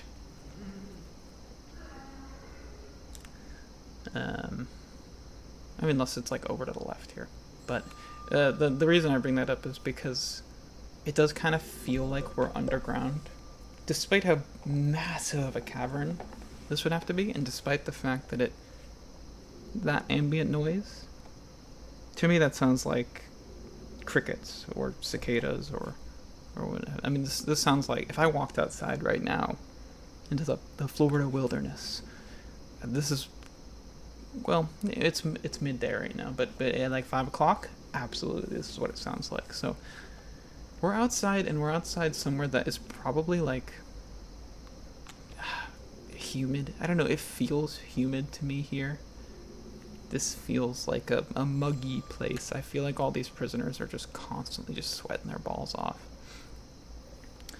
And maybe that's why it's open roof, like as a further method of just discomfort to these guys, is to make sure they're suffering the not very temperate climate. There's another cell nearby ours.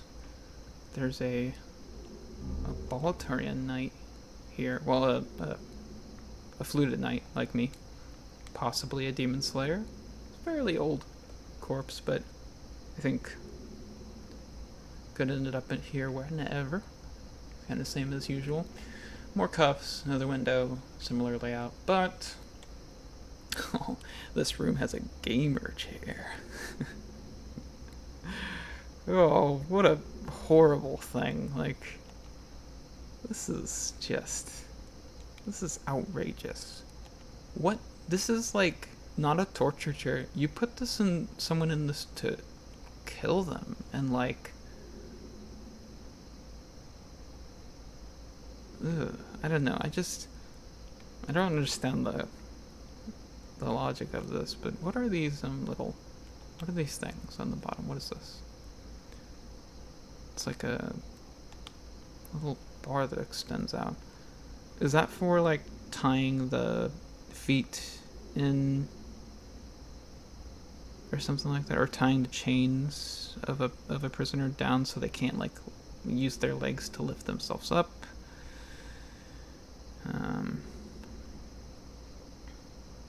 You know what's funny about the armrest here is that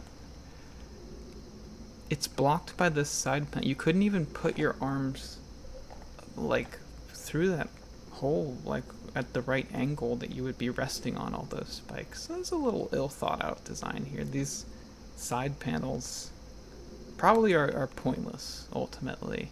Probably should have just been the arms of the chair and this wraparound thing to keep them from leaning forward too much.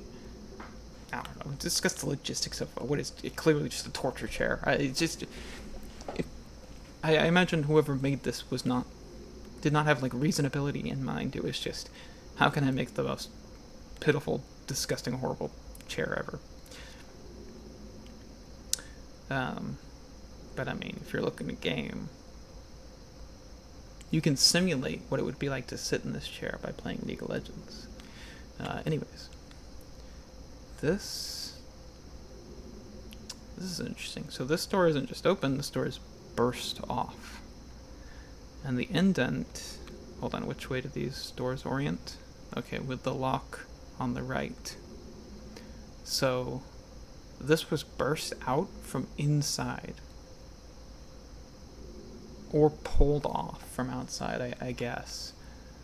And it's a much rustier door than some of the other ones we've seen, so maybe it was weak enough that that wasn't unreasonable to do. But clearly it was in vain in the end. At least if this was this guy's cell by any chance. Maybe there was another guy in here that did get out. Just took his foot to that door until it worked. And this, are all these cells been like this? No, okay, the bars on this one are straight. This one has this little like pry open, as if maybe before trying to kick open the door, these guys were trying to pry the bars apart or something. So that's pretty cool. I like specifically the idea that it's like burst from inside. And then you see like a lock on the ground that's broken too. Where does that sit on the inside or something? I don't know, I don't see it. Oh, I guess it would go... I almost just pointed at the screen as if you were like sitting right next to me. These look like what would be two little loops where like a lock would go through, I guess. Almost like that was supposed to be on everyone, but a scrapped concept maybe. Not sure. Not sure. Oh, I can open that. Look at that. Huh. The door clips into the wall a bit. Don't pay attention to that. That's kind of neat. You can actually see a little light from the window. Another normal cell. Similar viewpoint. It's going to be the case for a lot of these, to be honest. Did I just see a moon?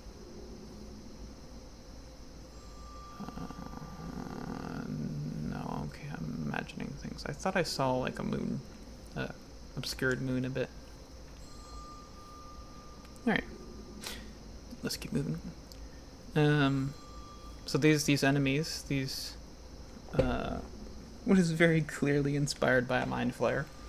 And other classic sort of eldritch abominations walking around. They have a stun attack, which, I mean, you see an escaped prisoner, like that's a great move to have in your pocket. It's basically just like a magical taser. And then they have this chime that keeps ringing. I think that is a very intentional piece of design. So as they're walking around, you're hearing it. Like you're hearing it as a player, but also like prisoners are hearing it. And it is like a ever-present reminder that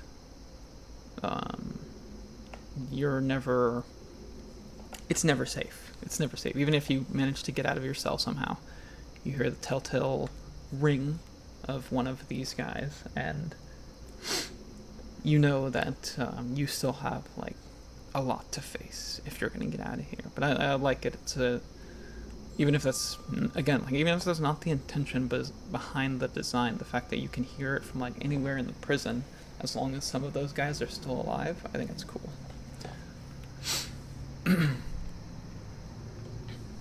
Alright, another thing, so these like, the way this prison layout is, these like this big open center part, these little ledges, and then we've got like, this would be like the exit door to this floor is locked, right? So if you get out of your cell, you're gonna, and somehow you manage to either kill or avoid the jailkeeper on your floor, you might be thinking about climbing to get out. Whether it be up or down. Climbing up would be difficult with how these pillars are structured. There's not a lot of grab points, which is good. You'd have to be like a really expert climber to pull that off. But also like this big drop in the middle, and like how close each floor, like no floor extends out further than the other. It wouldn't be easy to drop down to a lower floor either. And then of course you have these spiked guardrails, which they're really spread out here. They're not going to do much here, but if you were trying to drop down to a lower floor, that's something you have to consider. That's a risk. You could land on that and impale yourself like a big dummy. And then you've got the big hole in the ground, obviously, which is just a death fall. But also, like, this layout keeps it very open so that if a jailkeeper was on a different floor, they could see what's going on another floor with ease, you know, in a time where cameras don't exist. That makes sense. All right. There's a lot to appreciate about the design of this prison, and it's part of the reason I was so excited to get here over, you know, most of World 2 is because I just think this is just a lot more interesting of an area to talk about. There's a lot of cool stuff. A lot of the other area devolved into like, yep, this is more mine. Maybe this is how they were working this part of the mine, but getting to talk about a fantasy super prison is like, well, that's fun. That's fun. A chest. It's a chest. I don't know what's in there.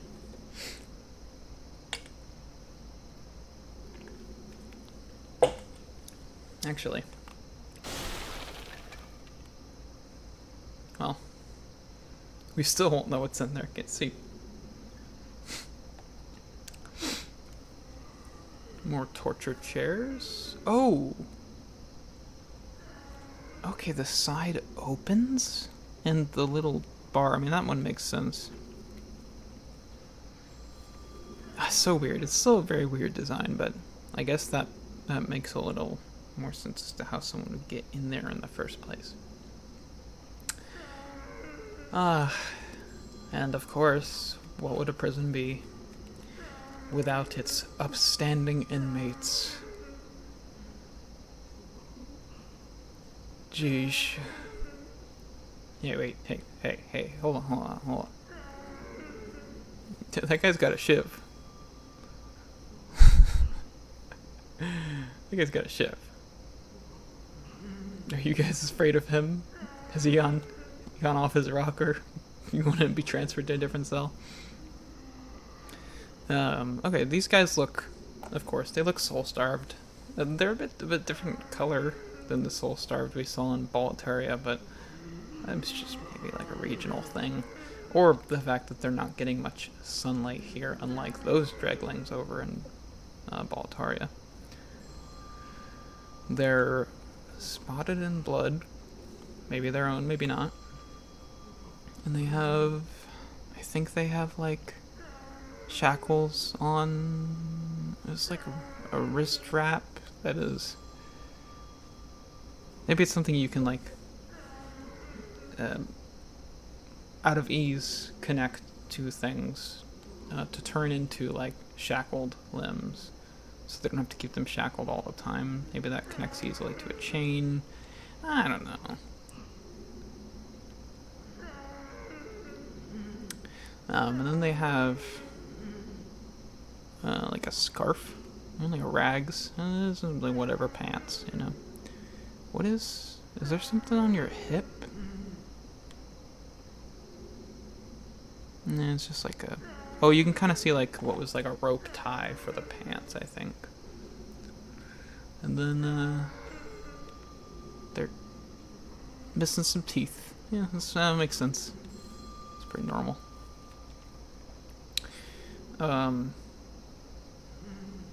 Oh, okay, I can't go in there.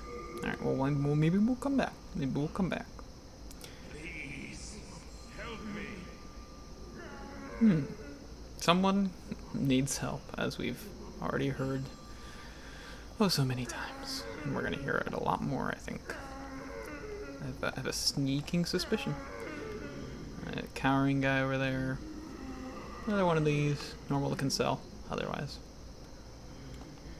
There's an item in this one. There's another fluted man. Possible demon slayer. Alright, well there it is. Prison of Hope. West. 3F. But yes, this is the Prison of Hope.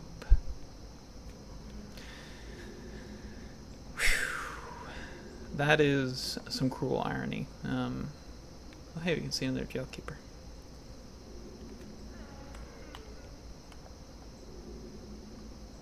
It's like a lantern and a chime? I don't know.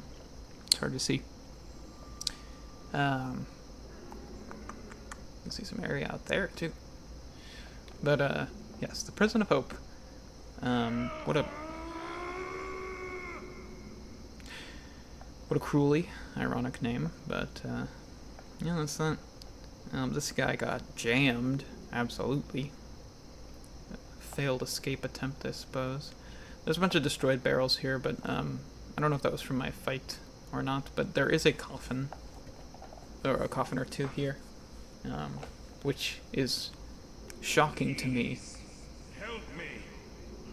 That they would actually bury anyone that dies in here. So my only idea is that maybe they use those to transport prisoners with no hassle.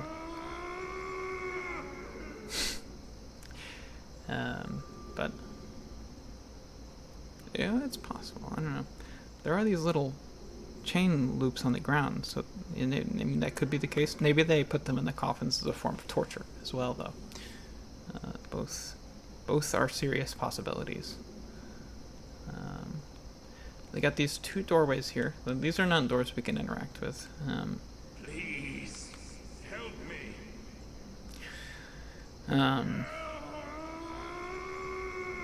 Oh, I need to move away from this man. He will not shut up. Bro. I'm trying. You gotta let me get through the area first. Something I like about this doorway. What if I stand near this one? Can I hear him by this one?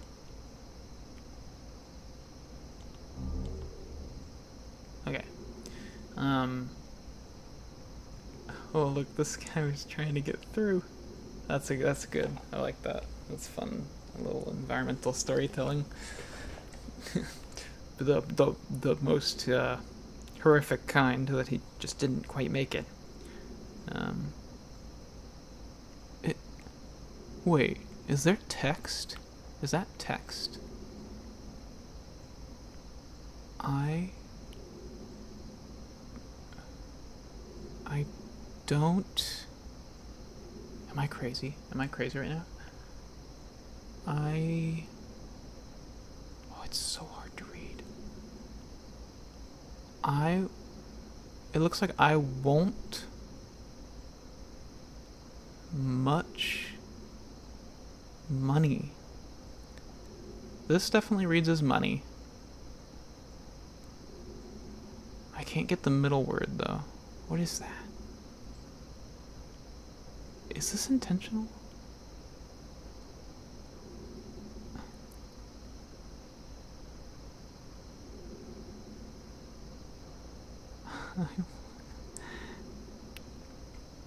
I read this as like a CH. I just can't figure out these first two digits.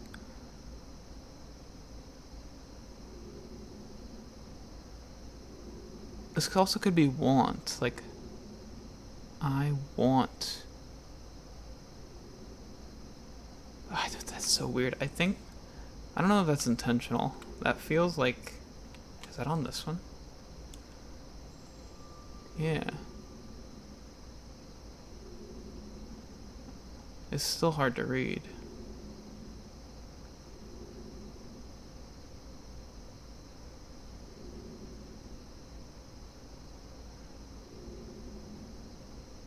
I don't know, if you can discern that, let me know below, because to me it just looks like I want much money or I don't much money. That's so weird. I don't know.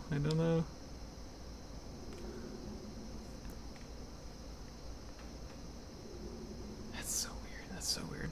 Okay. Anyways, one thing I think is neat about this door.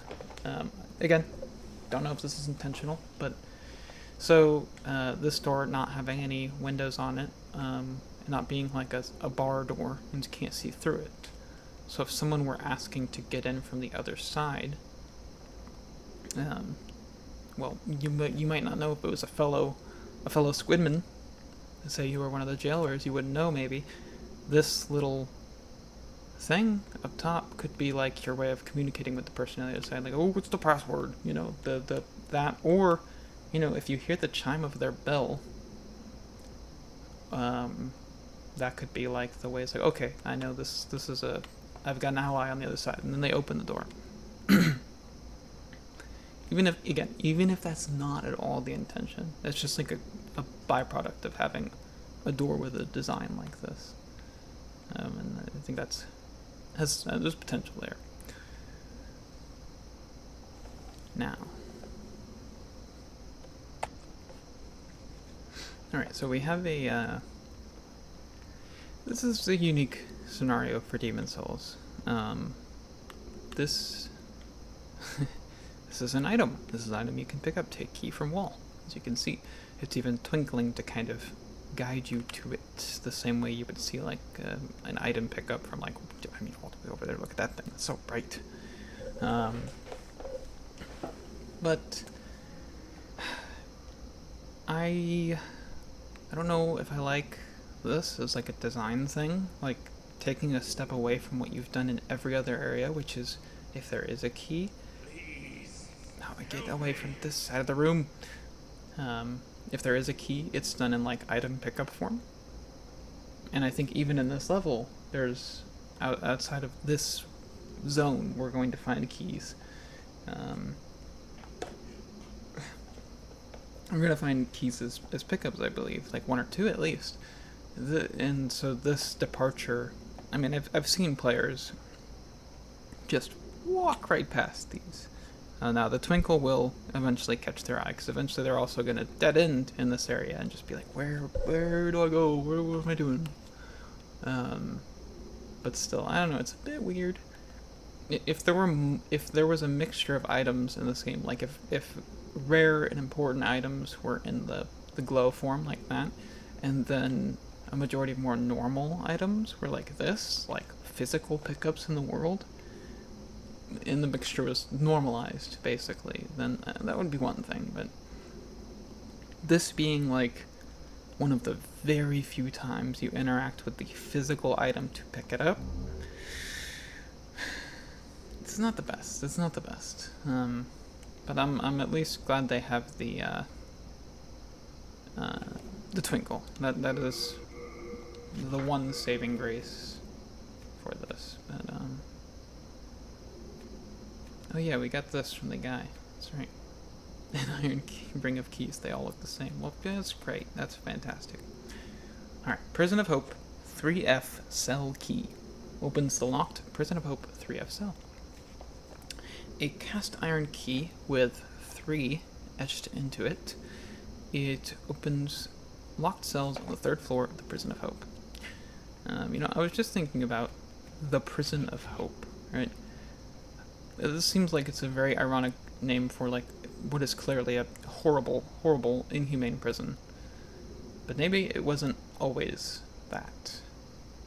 Now, so far, we haven't seen anything outside of separate devices, such as the torture chair, or like the placement of certain shackles, that this was a like torture prison, like a horrible, horrible medieval prison. Maybe this really was a normal prison with what was maybe not the most fitting name at some point, until the coup against the Tower Queen, as we read about a little bit. An old man that betrayed her. If he is the dominant ruling power now, then it's possible he flipped this place around, especially because, as it said, he locked the Queen's family away in here. So if he did what he did out of pettiness, which is it's likely based on the way it sounds, maybe he turned this place into a hell, a special hell for them, if he had like an axe to grind. But now we have a key for the floor.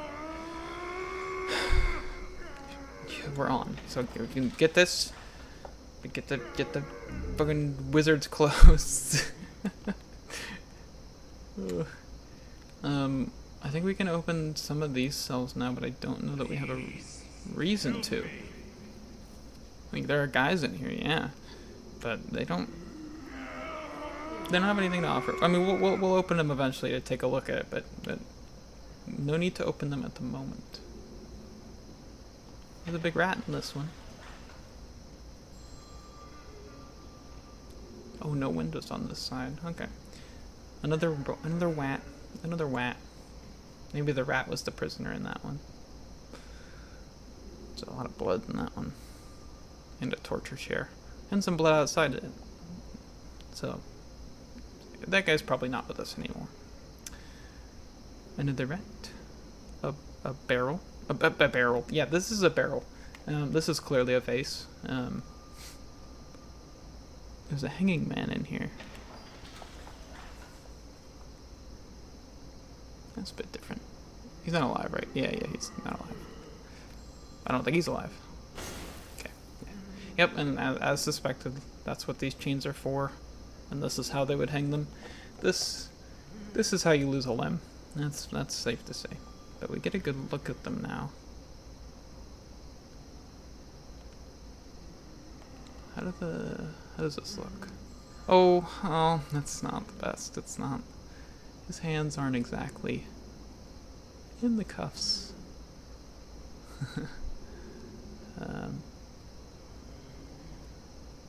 Yeah, it's mostly the same. I don't think there's anything new to be seen. He kind of looks like a vampire thrall from like other medieval things. I know he's just like a soul-starved guy, but and I think, oh, not with this one.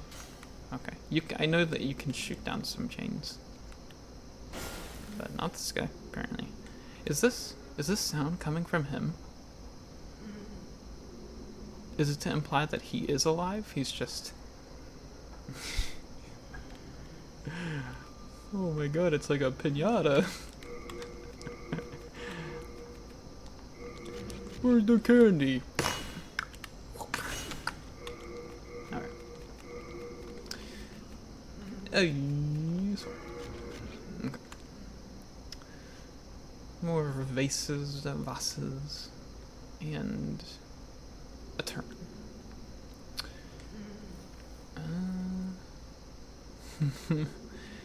Some more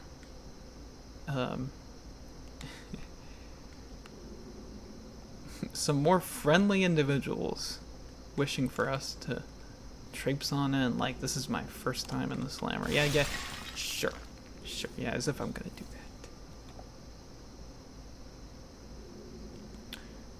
that. There's coffins that we saw over there. Oh yeah, okay, you can see where those little chain link circles came from. Those are on the sides. So maybe that's for like, yeah, like strapping them onto a carriage and just bringing them all in one go.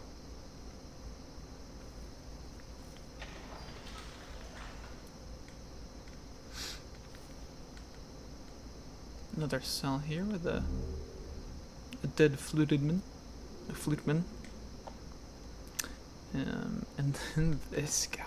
Whoa, all these coffins were in the way, so he's been like this for a minute, but I don't know what they did to this guy. Maybe this guy made it out, but he was like sick, diseased, or bleeding or something, and he like collapsed against this railing trying to catch his breath, and that was just the end of it.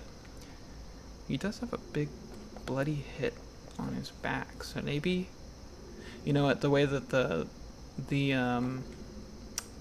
jail keepers you saw, they stab like right through the upper chest. Like I guess it would be hitting your esophagus.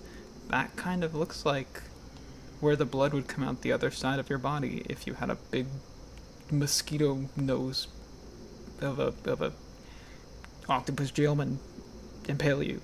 So maybe this guy was an escapee. He got caught by a jailer. He got stunned, picked up, and then skewered, and they just set him over here. Like, well, we'll deal with that later. Or he was still living and he was like crawling after they thought he was dead, and he just ended up here.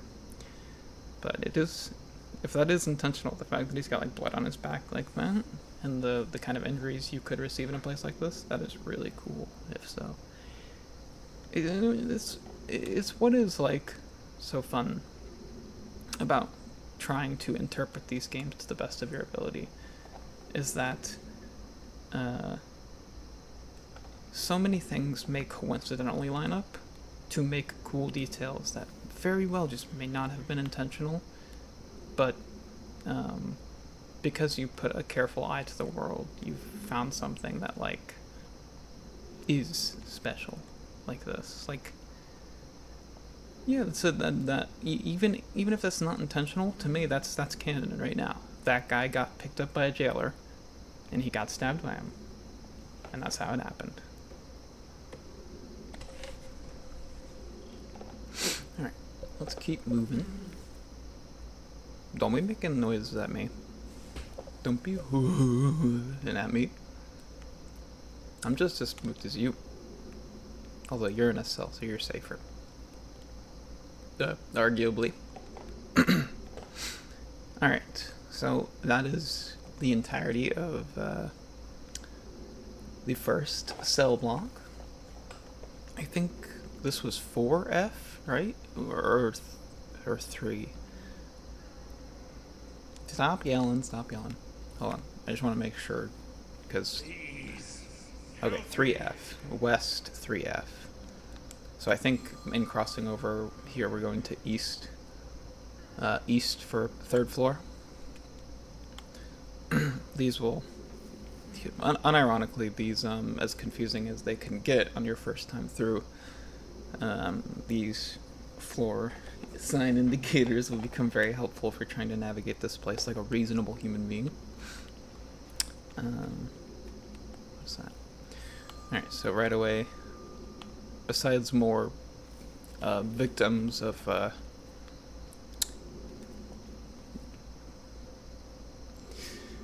instances that clearly lacked the judge and jury but had the executioner, we're heading into a similar hallway space.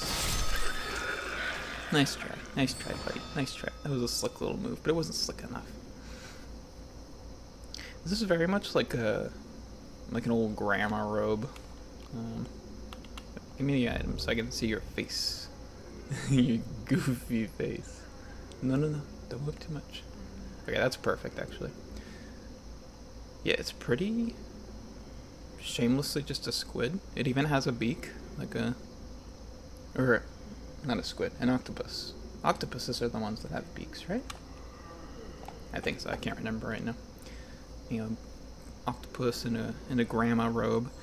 He does have a 5-finger hand with some beautiful black nails, I must say. Parts of the robe have tendrils burst. Oh, look at his feet! Look at his weird feet. Hold on.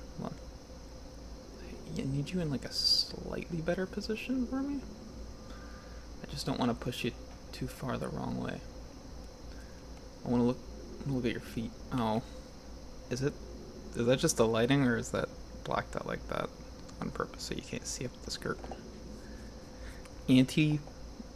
Squid skirt peeking tech. I was trying to see also if he had, because he's got those two little on his face that kind of look like eyes, but I don't think those are supposed to be eyes. I think they would be... No, I figured they would be on the side of the head, but it doesn't look like it. I don't think these guys are supposed to be blind either. They can shoot you from across the gap. And they love doing a little head shake when they die, don't they? But he's got little squid feet. I think it's not even supposed to look like a foot with like a tendril coming out of it. I think it's just supposed to be straight up. He's walking with the tendril. Maybe that's why his feet aren't. Maybe that's why they're so quiet outside of the bell.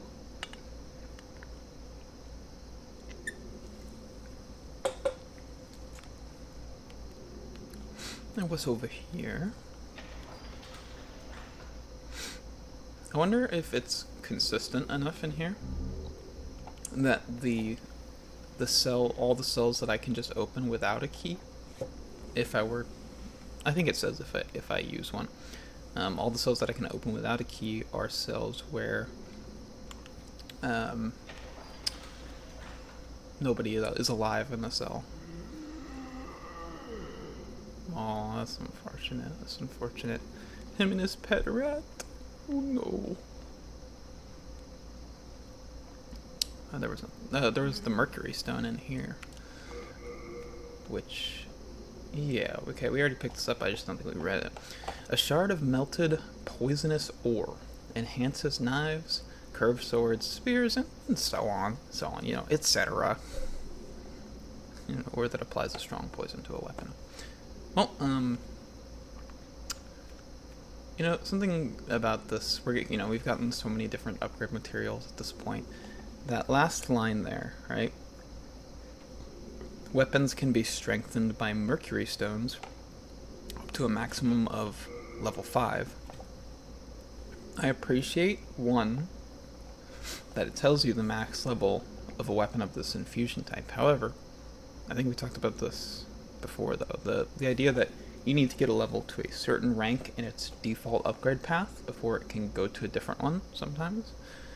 I really wish that if they were willing to give this indicator, just that the max level of a mercury weapon is 5, then they could have said, like, there could be another line here that says you can take a weapon that is plus blank and turn it into a mercury stone, which can then be upgraded to a maximum level of 5. Because this feels like a little tooltip, but it's like an unfinished tooltip. It's missing the first part, which is honestly way more important than knowing what the max level of the mercury weapon is. And nonetheless, we know better, but you can't help but feel for new players a little bit. Did we pick up anything else of significance? I'm already kind of blanking. Oh, the wizard's clothes. Of course. We didn't read that, did we? Alright. Wizards don't have hats. Well, wizard's clothes, a well-made cloth vest worn by official magicians, not those knockoff ones, not those street magicians. These guys went to college to get more knowledge. The gloves, the finely crafted metal design worn by official magicians. Functional shoes suited for stone floors. Well, I mean, maybe they really did go to college then. The indicator like that. Big, fancy marble school floors. We also got a casting implement. I think we already had this, though. I think we got this in 1.2. Yeah, the most basic tool for casting spells. Yeah, we definitely already have that. And then, oh, you know what? There's a couple rings here we really didn't read. Okay, I'm sorry, I'm falling behind on item descriptions. Let's just clear that out before we move forward. We got this in the Dragon God Arena. Oh wait, no, we read this in the last episode. Okay, not that. Okay, no. Okay, we're not as behind as I thought. What is my quick carry load at? Item burden 130. Okay. All right, let's keep moving. Excuse me, Beryl. Hey, what the hell? What are you doing? Stay away from me. Stay away from me. Oh, he put his hands up. He's like, don't hit me, don't hit me. I won't hit you with my weapon. I can't do anything if a mysterious arrow hits you in the back, though. We just don't want that guy getting in our way. He's already soul-starved anyway. It's all fine and good. Is this guy cowering at the door?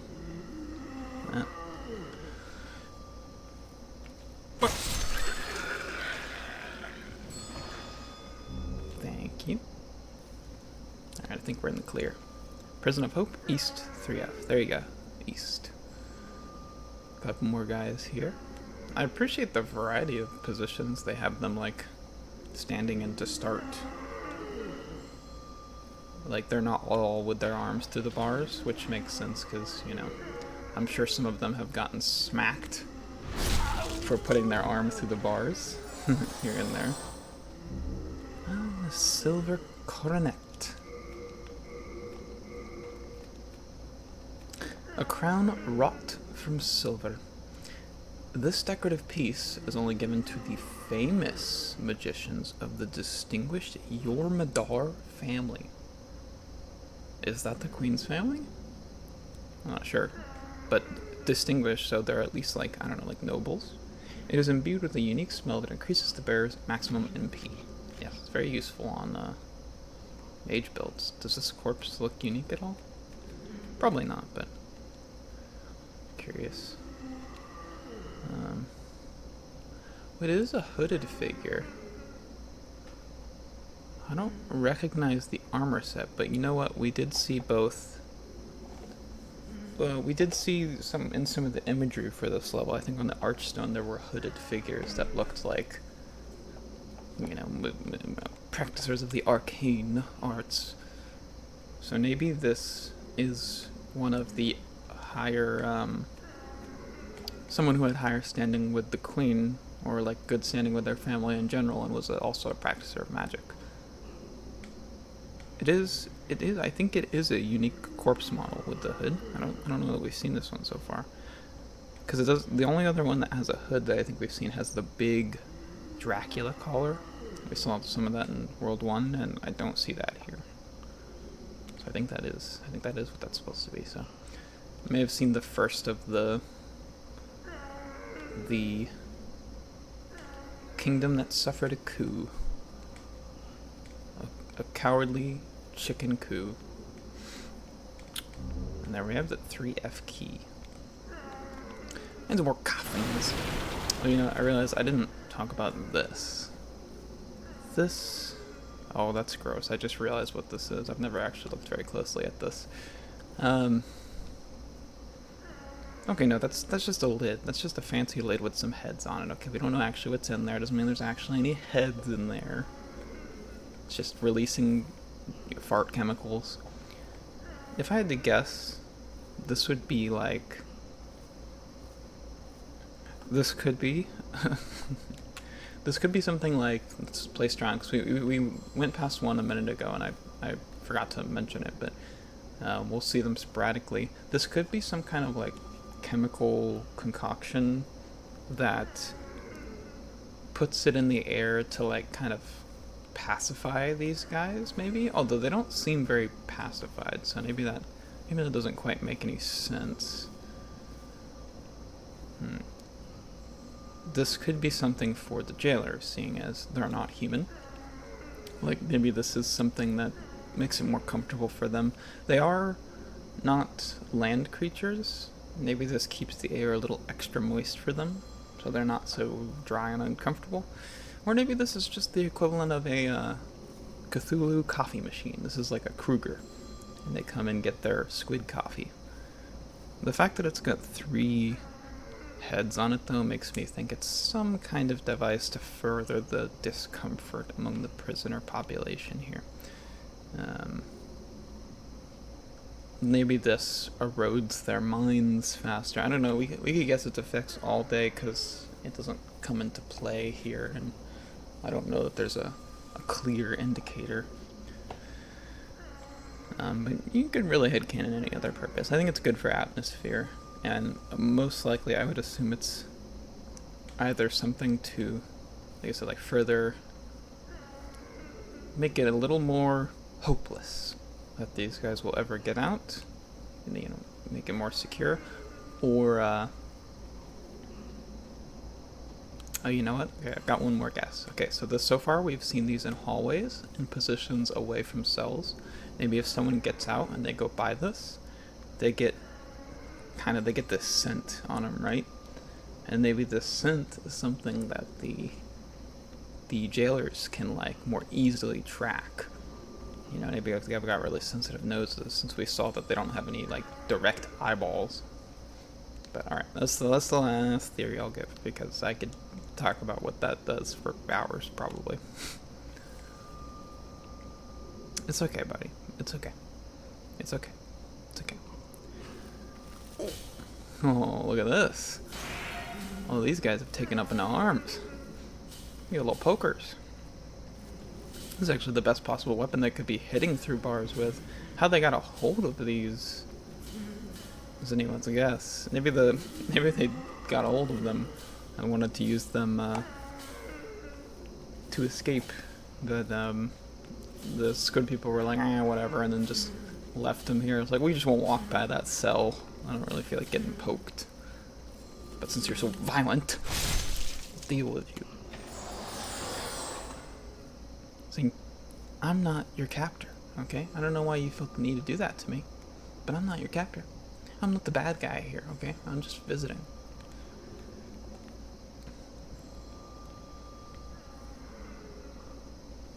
Another item corpse. Another fluted man, and some more mercury stone. Mercury stone being used for poison is kind of fun. I mean, it's like you're putting...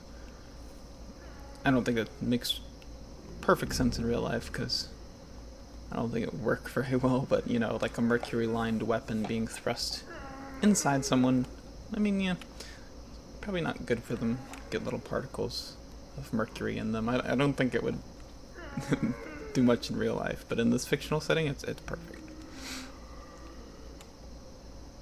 Yeah, see, here's the first one I missed, but it's through a tight space where you would have to walk by it. We went over there, yeah. Okay, I think we are done with the third floor, and we have the key, which will let us escape now, yes. It opens the locked hallway on the third floor of the Prison of Hope. Prison of Hope.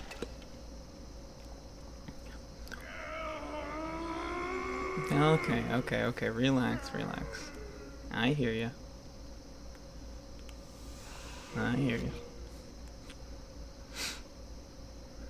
That's this one. There doesn't seem... Oh, there is a lock in the middle. It's kind of weird. Kind of a weird place for the lock for that, but... Alright, now we're exiting the cell block itself. And again, this and another tight enclosed space, I think it just adds to any number of the theories. I'm gonna doubt the coffee machine theory, but I'm gonna say like this is either for the comfort of the squid people, or it's some kind of security measure for escapees. These guys got beaten over a vase, apparently. It looks like they got smashed into it. Alright, let's keep going. Oh, there's a little table here with little stuff. And a man approaching. Hello, sir. Now, do you know your way around these parts?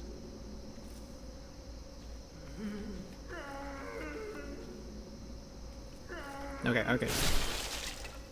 Yeah, it's draggling, it's fine, I haven't done any crimes, okay? This place is basically like permanent death row anyways, so...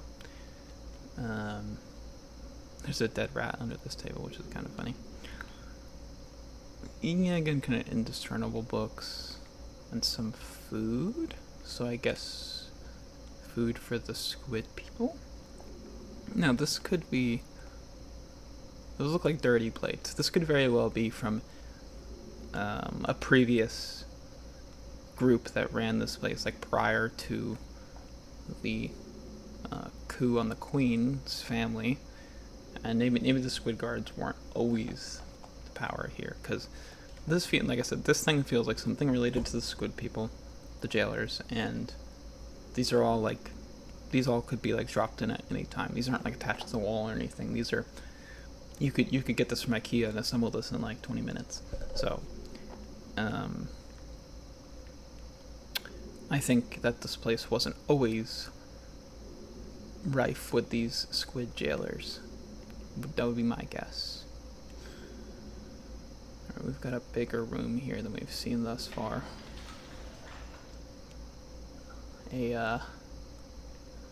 Well, I was gonna call it a co-ed cell of some kind.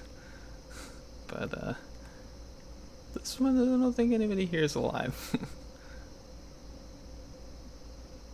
You can see these panels with spikes, which I think I know what they belong to. that reminds me. For no reason at all, I'm going to put some poison heals on the bar.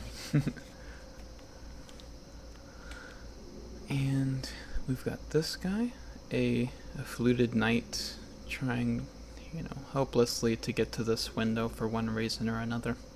There's no ground on the other side, so it's not like he was talking to anyone on the other side. He just, maybe in his state of delirium as he was low on blood or close to the end of his life, thought he could just climb out the window. Could be anything, really. But he had a hero's soul, so I salute you, fellow fluteman. And we got a lot of corpses here, a lot of good old torture chairs, a lot of hanging folks, and a lot of what is not a coffin. Well, I was gonna say it's not a coffin, but functionally this may as well be a coffin. These are called Iron Maidens in real life, although I've heard that this sort of torture thing, this coffin with the impaling spikes on it, was not actually used. It was more of like it was invented, but it wasn't really properly used. Now, they have a face on them. It's a woman's face, I believe. That could be the queen. That could be representative of the queen.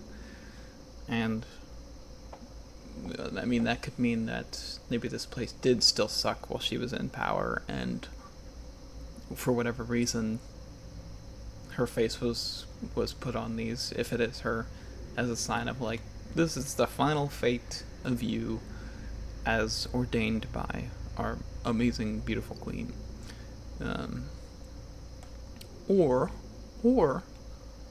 rather, this was made after the coup, and her face was put on this in jest, to make fun of the prisoners. If you've got her family in here, and you bring it to this sort of torture device, and it's got their daughter or sister's face on it, that could be pretty cruel. That could be a good sign of cruelty from what was a coup that was not led by utilitarian reasons. It was definitely like a bit revenge motivated, seems to be the vibe we're getting. So when it is fully up and closed, we know this is movable because we can see the bottom over here. It's not attached to the ground or anything. You can move these around, although it's probably heavy as hell. You can see some blood seeping from it, which is cool. It's a cool detail. It's a bit wide, but I believe I know mechanically why it is so wide, because I think this would be a bit closer, or the spikes would be a bit longer to make this work as the purpose it's supposed to serve. And then the little handles here. Yeah, just normal handles. It doesn't even seem like it's locked in any way, but these hinges, but I guess it just like clips together. I don't know. Jump scare noise. And also, like, I don't think people are exactly tall enough for their head to fit in this. I know my character is a little short compared to some of the things we'll see, but there you go. I guess the spikes are just big enough to be kind of getting you on all sides. And maybe the intention is, I don't know. It's probably just a design thing that they're not as big, so that you're not like, because I want to put stuff in this. Like, this is a corpse that was in there. The Stone of Ephemeral Eyes. That means this guy was a late show up. He may have been a demon slayer even, to have something like that on him. Alright.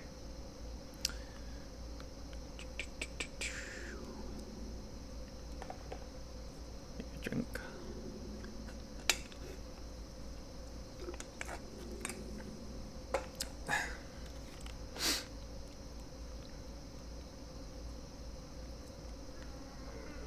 I was just about to say it got a little quieter, and then there we go.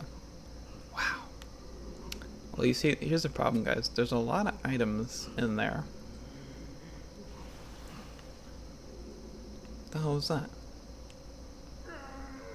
It's breaking shit. Alright. Either way, I need to get in here. Pentakill. Okay. Well, this is awkward. This is awkward. I thought I could, I thought. No, anyways, oh hey, you can see a broken sword hilt on the ground. Wait, hold on. Do we have another torture chair nearby, for example's sake? Okay, these things on the bottom that looked kind of like sword hilts that I figured were places where they would like secure their bindings. If these are actual sword hilts, do you think they're like impaling their feet into the chair as a way of like holding them down? Because there's a destroyed chair right here, and this looks like a broken sword hilt almost. It's a little dull for that. Oh, maybe it's just a metal piece. I think I'm overthinking it. Oh boy. We can see a new method of torture within there. How they accomplished that feat of it's a little funny, it's also horrible. I don't want to look at it too long though. Alright, we're on the 4th floor. Of course. We did go up after all. More corpses, faces, coffins, and whatnot. As well as a man. A fool, more like. And it's kind of hard to hear. We heard like a little singing of some kind. Or at least it sounded like singing. We know this game doesn't have ambient music in most places, so that is of note, isn't it? We've got a broken railing here. I wonder if someone tried to bash through it to have an easier time getting to the lower floor, or was just in a fight and got right off the ledge or something. You see more barrel heads in there. Oh, we can open this one. Hello, fellers. Get away from me. They got little shivs. Get away. Get away. Get away. Okay, the singing is very intense right here. Although, oh.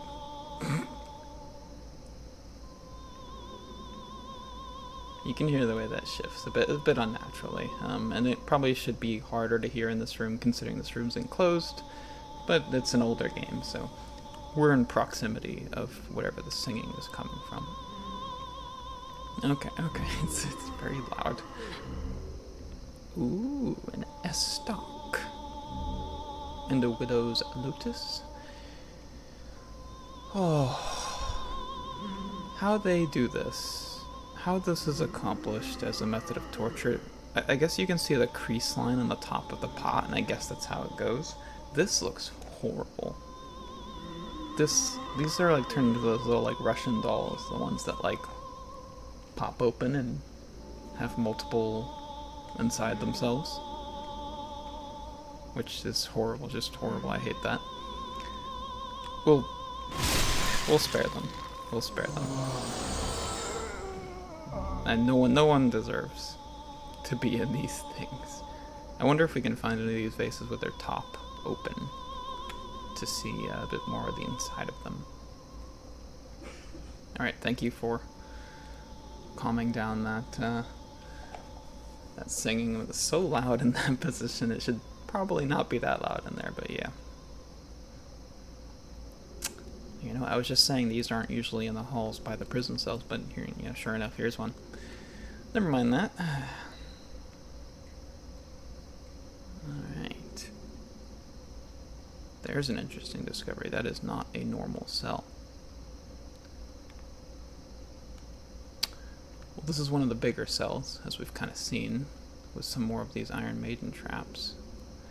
But it looks like there was some kind of Either this is a rudimentary hallway made by the guard force for easy traversal, or this was some kind of failed prison escape. How they would have accomplished this, I guess this could be just a weak wall that they were picking away at, and eventually they were able to force their way through it. Or someone knew some, like, C4 magic of some kind. Hard to say.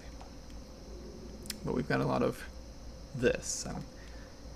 You know, with this explosion wall, this amount of people hanging, this very well could be a show of, like, these two groups of prisoners. They went to the extreme in trying to escape, and this is what they got for it. Not that, you know, being on your best behavior probably rewards you very well in a place like this, but, you know, it's worth noting that there does seem to be a lot of hanging people here, as well as some Iron Maidens. So let's glimpse what's inside. Jump scare noise, MP4. The Assassin's set. Well, the black leather set with the Assassin's mask. There's a fluted boy in here. Possibly another Demon Slayer. Oh, this looks like the hooded guy we saw.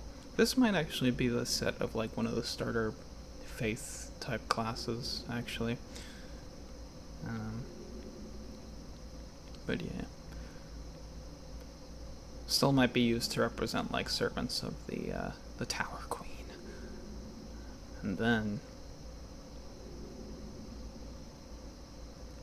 I'm trying to see if I can cheat a little bit here. This thing does have collision. I can't, like, look exactly through it.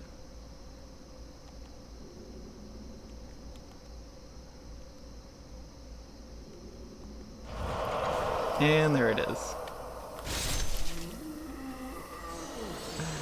A little death trap. Now, I really despise this as, like, game design. It is like a, hey, get poisoned. And if you're not wearing poison resist armor, you're gonna get poisoned by that guy when he hits you when you come out. Like I just did. I'm wearing a full set of plate armor, and I got poisoned.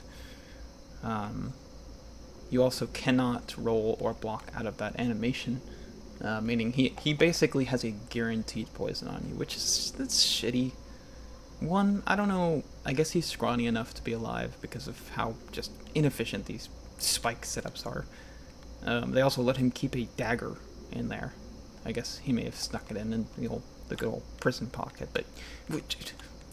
And I get it. You know, someone finally opens his Iron Maiden, he strikes, he's looking to survive, he's trying to get out. But from a game design perspective, it's just frustrating, because it's just, get poisoned, that's what it is. And I know they're giving you Royal Lotuses in this level for that purpose, and maybe it's just to introduce you to the poison effect, since I think this is the first time we've seen it in action. But yeah, it's a little frustrating. And then we got the Assassin's set, so let's take a look at that. A thin cloth mask, which covers the nose and mouth, for thieves and assassins who need to mask their breath. Either way, it isn't used for good. Well, unless you're sick, you know, this could work fine as a cover-up mask.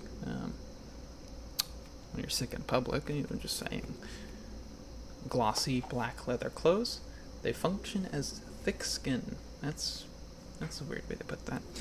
And offer protection without hindering the wearer's movement. They're especially good at resisting poisons. Well, yep, there is your indication to throw that on if you're not looking to get poisoned. Black leather gloves. They are impermeable to water, allowing one to perform dangerous work. What the hell does that mean? Hold on, I assume impermeable means water ain't getting in them, but I need to confirm that now, because... Okay, impermeable means not allowing fluid to pass through. Okay, so saying impermeable to water means they won't let the water pass through, but any other fluids could. I guess it's so you don't get blood on your hands? I don't know. I can't imagine, like, the use case for this. But okay. Black feather shoes that muffle footsteps. Used by thieves and assassins who need to stay hidden in the shadows. Either way, they are not used for good, of course. I wonder if that comment, that muffle footsteps, I wonder if that actually has, like, a gameplay mechanic where you're a little quieter when wearing those, when walking around. Not sure, but, could be. Hold on, I want to make sure I didn't miss a key back here. I feel like I saw a key and I don't remember if I picked it up now. Okay, I'm just imagining things. Let's go back.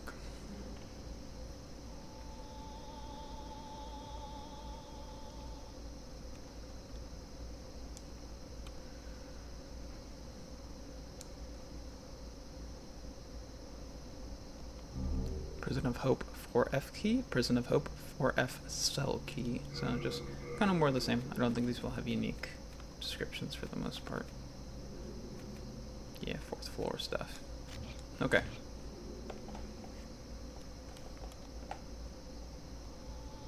Alright, let's keep moving. Ooh! Nice try, game. Nice try. A sneaky little drop there. How the hell this happened? I don't know, maybe there was some terrible escape attempt that involved a party dropping down from the roof, only to realize the floors were not as stable as they appeared, and it just a good old floor collapse, just a good old nightmare with OSHA. Although I don't think they were keeping track. I don't think they were keeping OSHA in a place like this. Maybe it's related to how this hole was formed. That was a two-part prison plan that did not turn out well. Alright, well now we have a new key for this floor. I think there was one cell with items in it we couldn't get into. The one where I put all these men out of their misery. There we go. Let's finish the job. Leave me alone. Alright. More poison resist. And a secret dagger. Well, it's not a secret anymore because I found it. It's just a dagger now. Another fluteman.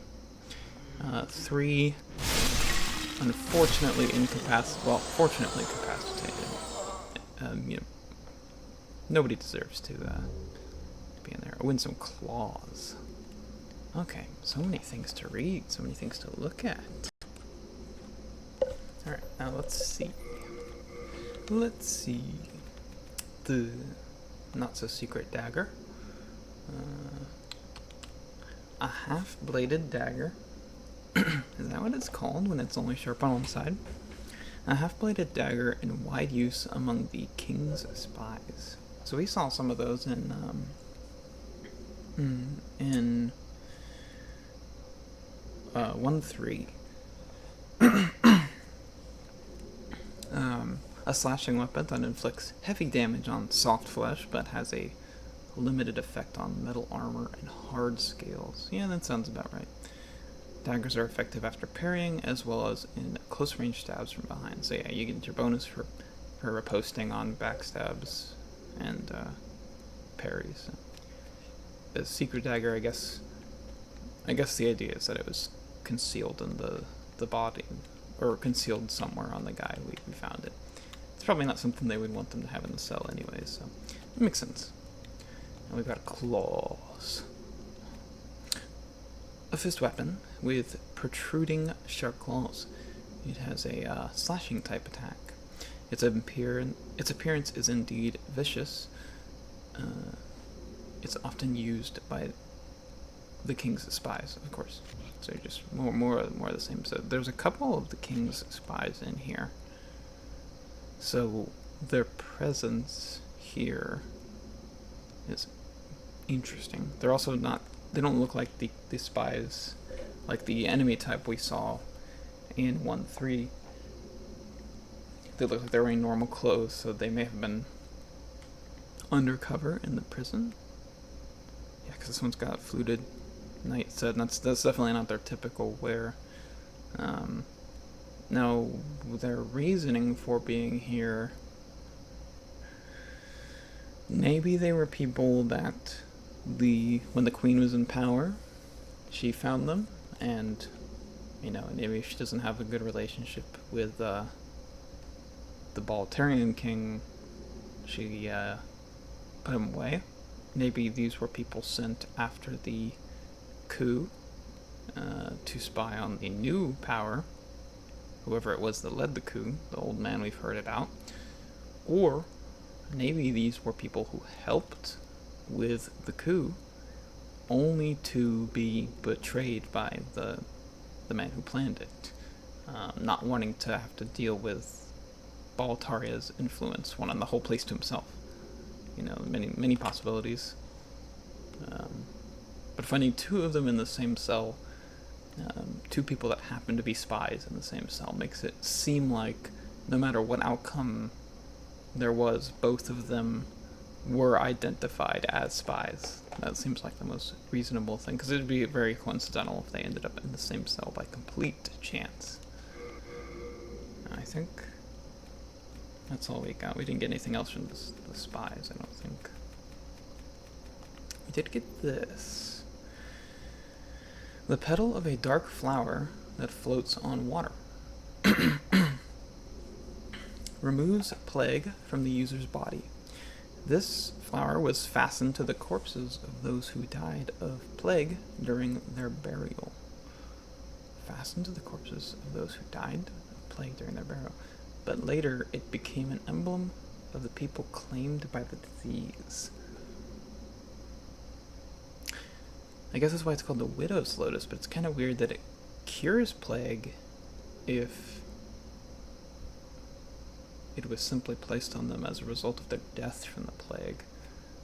Maybe it's known that it cures plague, and as like some weird symbol of honor to them having passed for it, they put it on them, I guess. Put it on their corpses.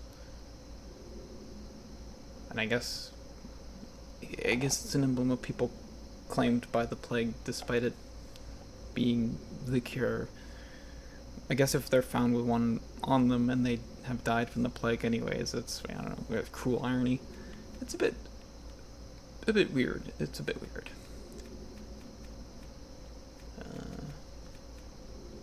This is new. Moonlight Stone. A shard of ore which reflects moonlight. Enhances straight swords, curved swords, axes, hammers, and so on. An ore that applies a strong magical effect to a weapon. Yeah, there you go. Simple enough.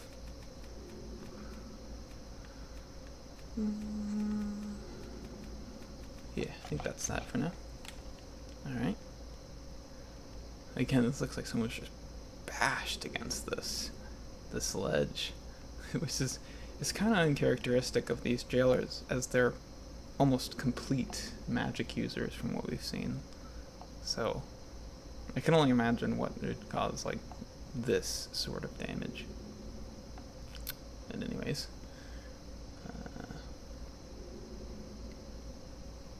More of the same over here.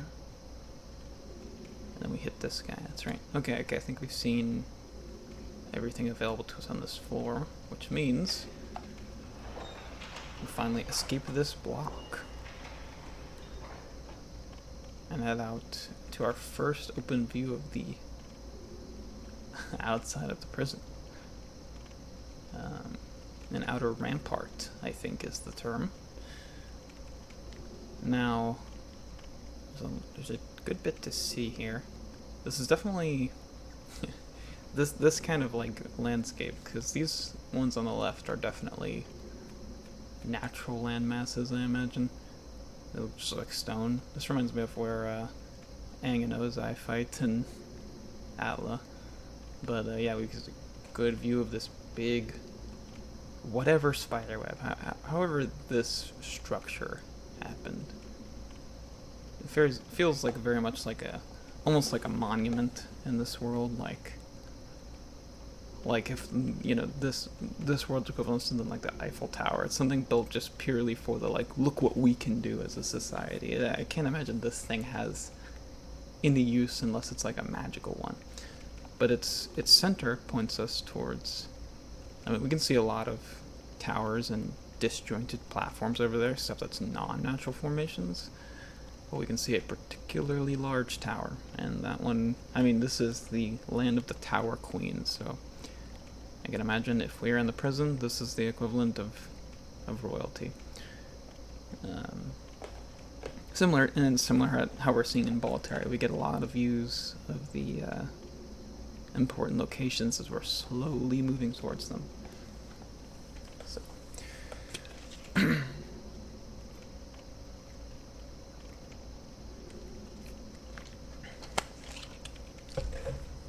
Alright. And then down below, you can see it's not a busted bridge, that's like a little wall of some kind, but we can see a platform kind of structure around the edge of this wall. And a statue of some kind, thing, and a bridge leading to it. Can't see too much, but there's this structure here. Very big and imposing, even if it's shorter than the prison. So I guess that's where we'll be heading soon enough. And yeah, there's just a lot of coffins on this platform. This blood either having come all from this one guy, or perhaps, I was gonna say, maybe there's bodies in these coffins, but we can prove that wrong pretty easily.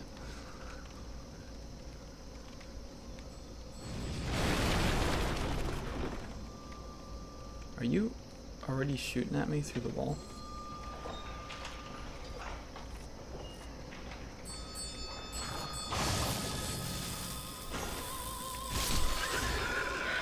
Gotcha. Alright, we're getting pretty close to that singing. Here on the highest floor.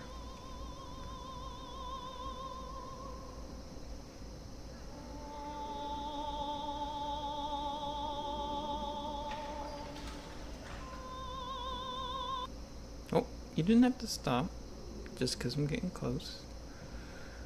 Okay, we've got a lady with some amazing corpses. Although all things considered, this is probably one of the cleanest cells we've seen in this area. And it's honestly shocking that she looks like this. Like, she's got all this. Look at all this stuff. There's another corpse here. More hanging boys. But let's take a look at it. Before we even talk, let's see what we got. Yeah, that's not a mask. That is good old soul starvation. That's how you get to that point. Her eyes look closed, although she's following me. One of them does have blood coming out of it, so maybe she does have a... Wait, does the other one have that too? Yeah, maybe her eyes are gouged out? It's not impossible. I mean, this looks like a royal, right? Or this looks like a noble or royal, someone in that general area of status, and you know, clothing is in disrepair. And you know, if the eye thing is, if I'm right about the eyes, then that could very well be an intentional piece of torture done post this wonderful, wonderful coup we keep hearing about. She's got some boxes with her. With, I'm guessing, I mean, this is, if you can't tell already, this is going to be a shopkeeper, so I guess these are the items were in consideration.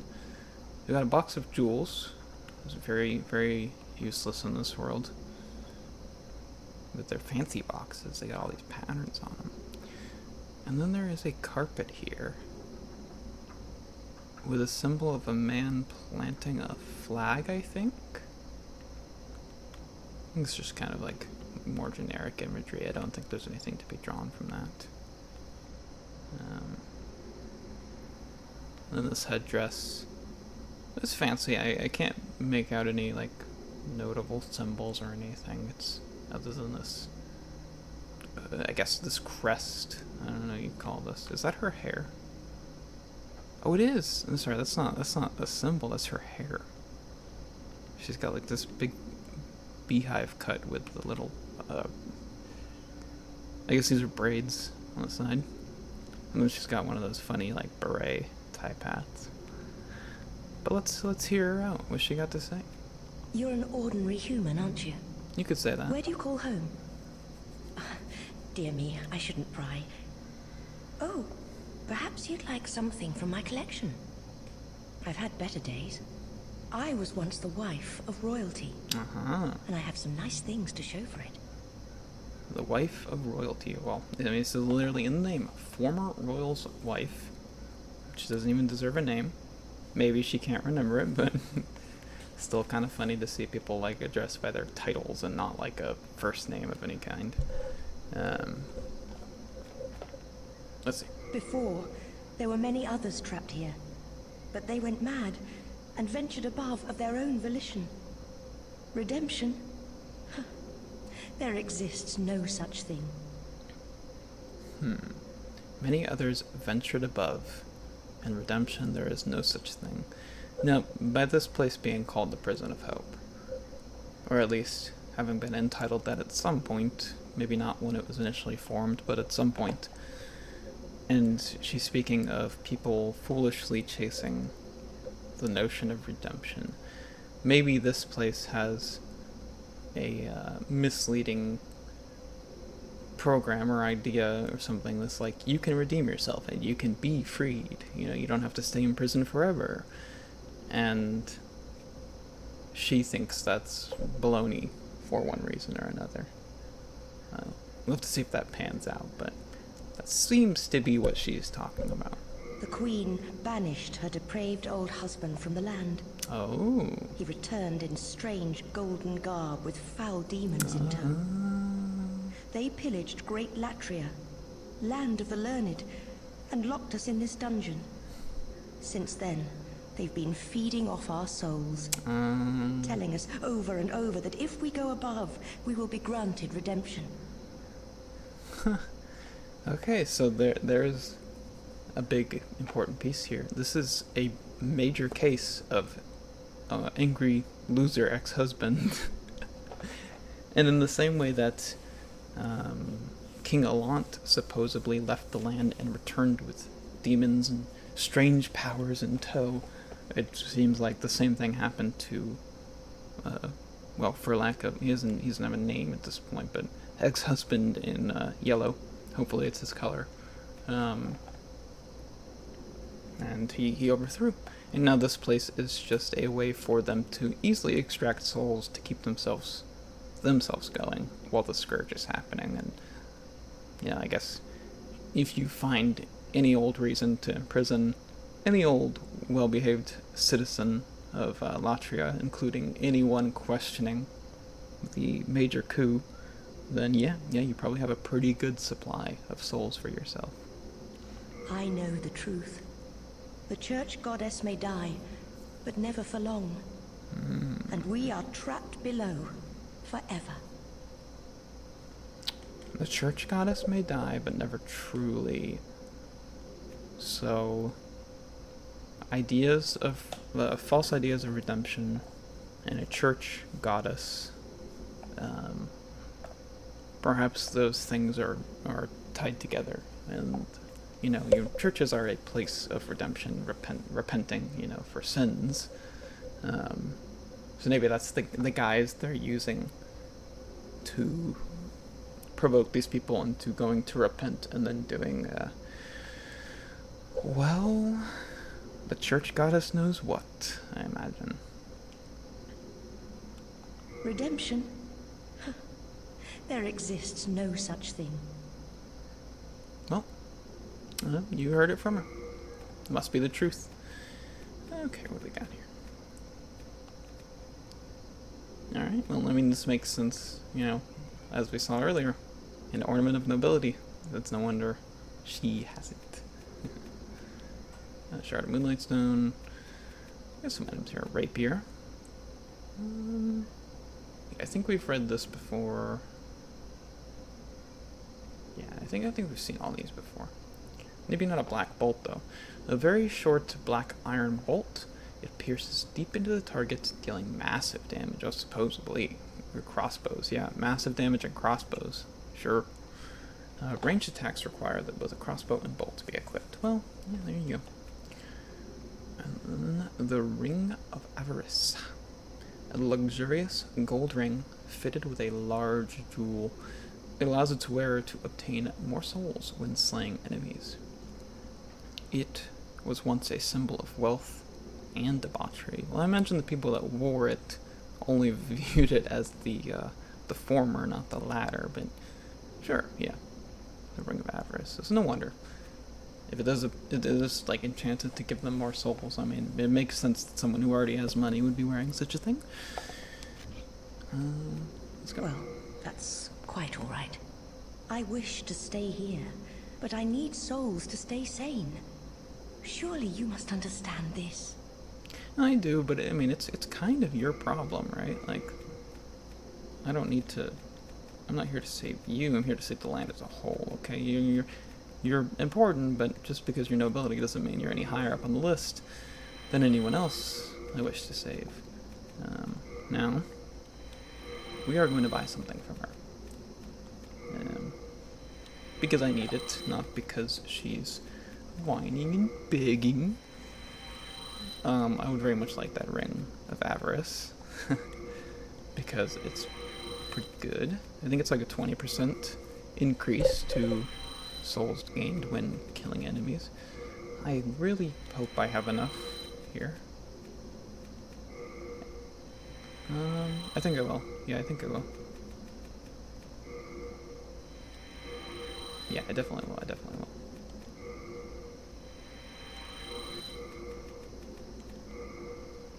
And there we are.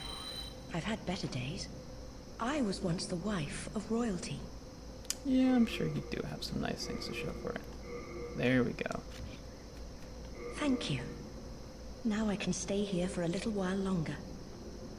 I didn't think you were going to be moving anytime soon, to be honest. But yeah, that's quite good.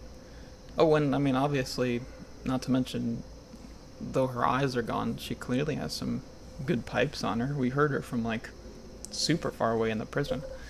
And I would guess, in the way that, like, the jailers are use their, the sound they make, the bells, as, like, a possible way to keep prisoners in line, she's probably singing to bring people to her. I mean, in the way a siren would, but she's no siren. This is just a legitimate person who was ripped from the comfortability of their life and is now just trying to make it by in any way they can. She's not a fighter, and she doesn't, like, her battleground would be like a political or like a social one, which just, it doesn't exist anymore. It's all everyone for themselves, you know. So she's doing the only thing she can. She's selling off what she has just to keep herself from going soul-starved, which is cool. Everyone is making do in their own way, and it's cool to see a survivor that has a unique method of surviving. I mean, anyone we find in the world that is not a demon slayer has to be doing something.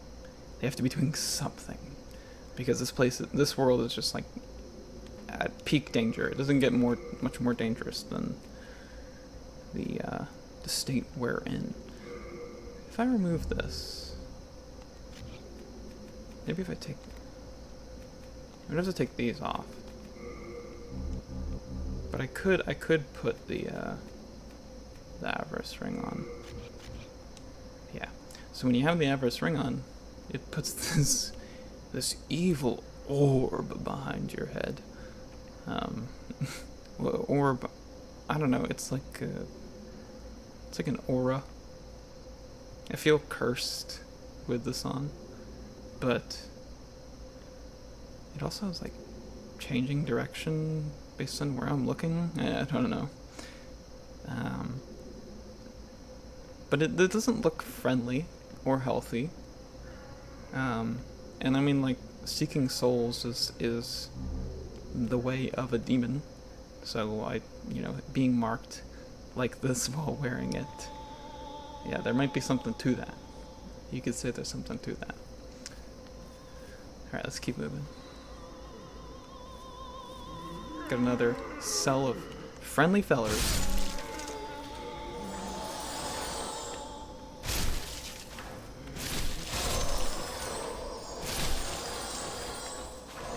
Stop it, stop stabbing me.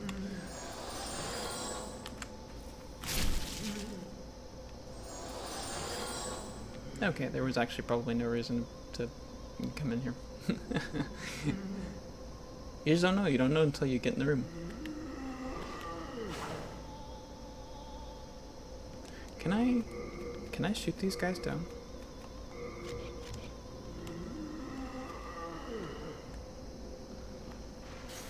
No? Figured not, but I'm just curious. Just curious.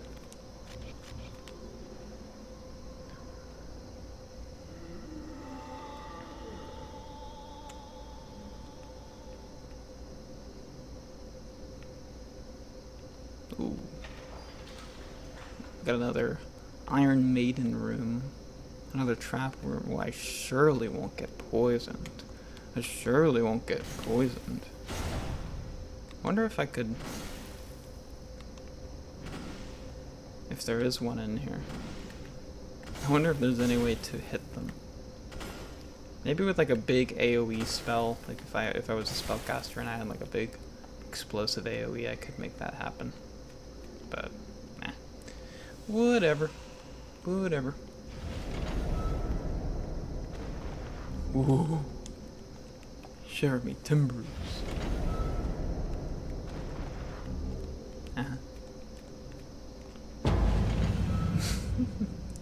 The sound is so goofy to me. Ring of magical sharpness, okay. And, of course, our wonderful, very fair instance of poisoning. He didn't even drop anything from us. I wonder if there is any kind of visual indicator, like intentional visual indicator, that I'm not aware of. Because the blood looks the same coming out the bottom. The only thing here is that he's positioned differently than the other ones, but I mean, it's not. I don't know why you would determine, like, oh, just because this one's separate, it's definitely the deadly one. I don't know. This stuff is silly sometimes.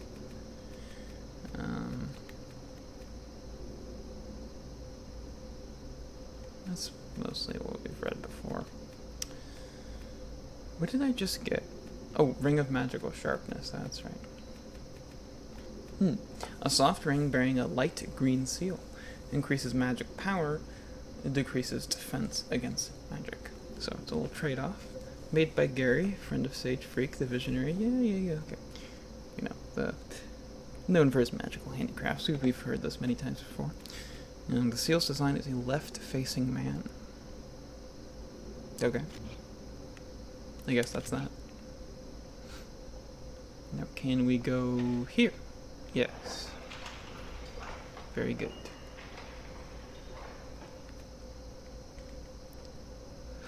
A pair of dead rats.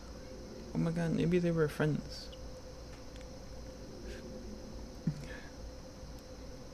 Sorry, riveting analysis there, I know. Some old spice in case got a little stinky while we're in here.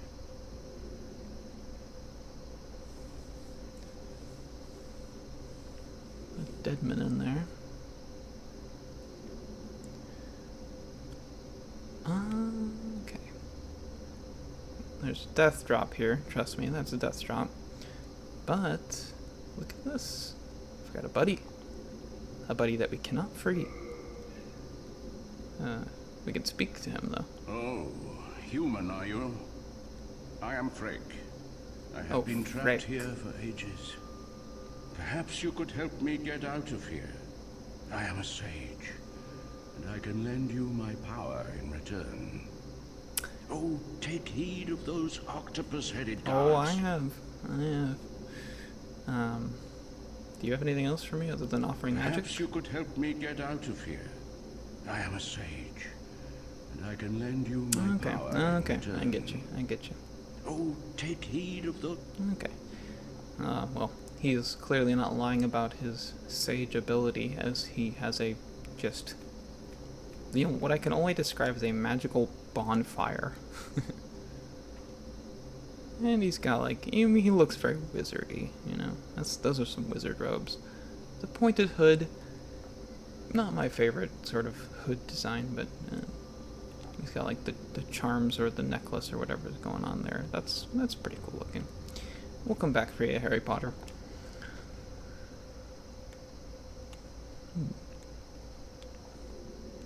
Alright, let's see. Got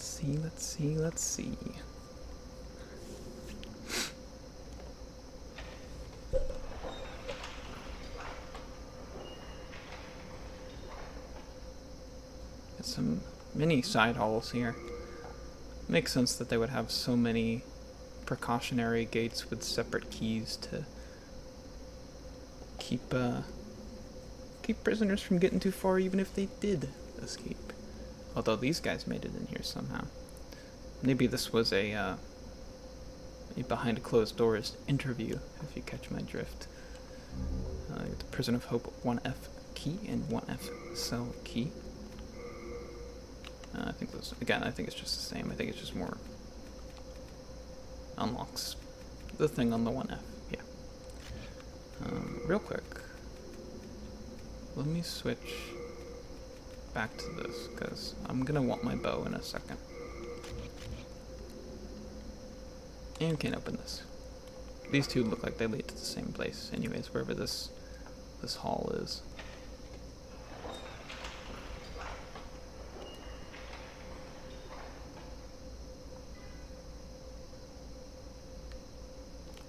Fog gate.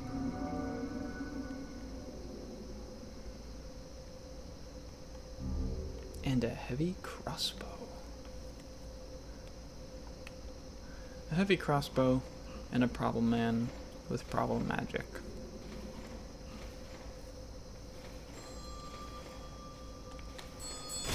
Nice try, buddy. I know your whole moveset. I know your entire moveset and capability. Don't even try with me. Stop making noise. Just be quiet. Come on.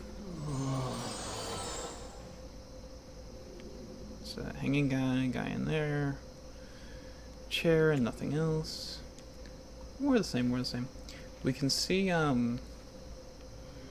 what hallway those two locked gates were leading to. I believe it's this one here, which has the open windows, probably to serve as like an easy place to patrol where they can watch a lot of cells in one go, which is why there are so many openings, but also why it's kind of in the middle of the two lower floors and the two upper floors, because we can see now clearly we're dealing with like the fourth floor.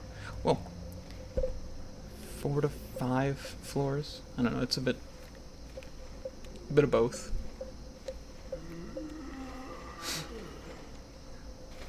Please, help me.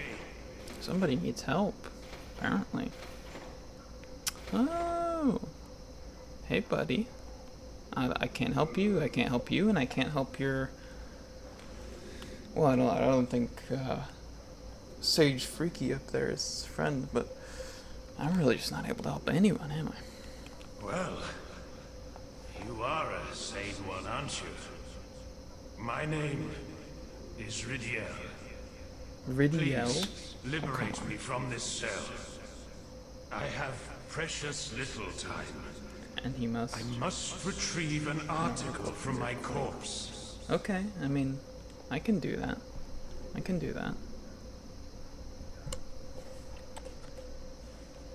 Well, Lord Ridiel is.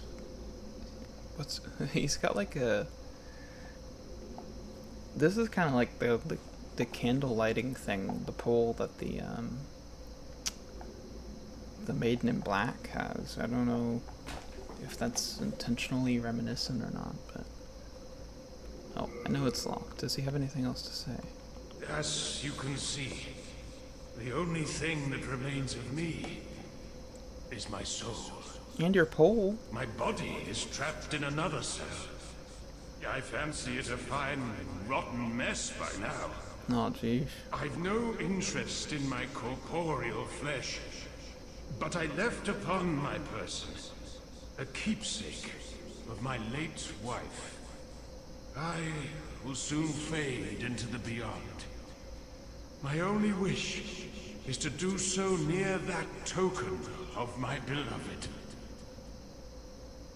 He's got a dead wife that he wants to fade away with piece of memorabilia of her. We don't know the state of the Tower Queen, if she's donezo or not. And he is a lord, so it's not impossible, right?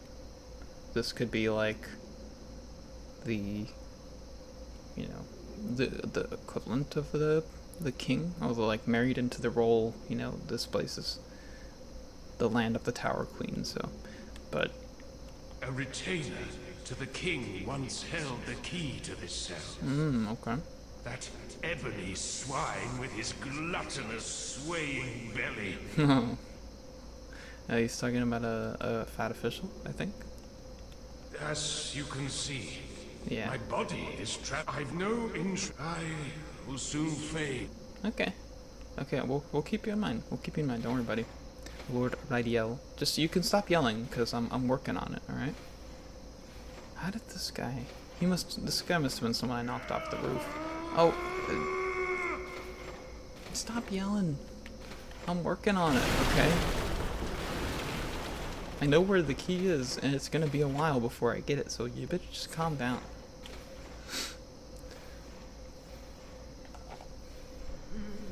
Alright, let's get away from him. I don't want to hear him yell anymore. Alright, we came from up, so we keep going down. We keep going down. Down, down, down, down, down. Alright, first floor. Now, there's plenty to talk about here. Oh. No, but that is this is gonna be our biggest priorities. Well, dealing with this, but also talking about it. This thing. Oh, it's so loud. I don't know what... I don't remember what this is called. A mass of corpses would be what I would call it. It's got many swords, it's got many limbs, and there's at least one person in there that knows some not insignificant magic, so I'm guessing this is just the remnants of one way in which they dealt with the old population of Latria. It's pretty fucked, though. This is pretty fucked. Can I even... Oh, I can do this. Okay, that's good damage. Now, if I were to melee this thing, I would get my ass kicked. This thing would tear me apart.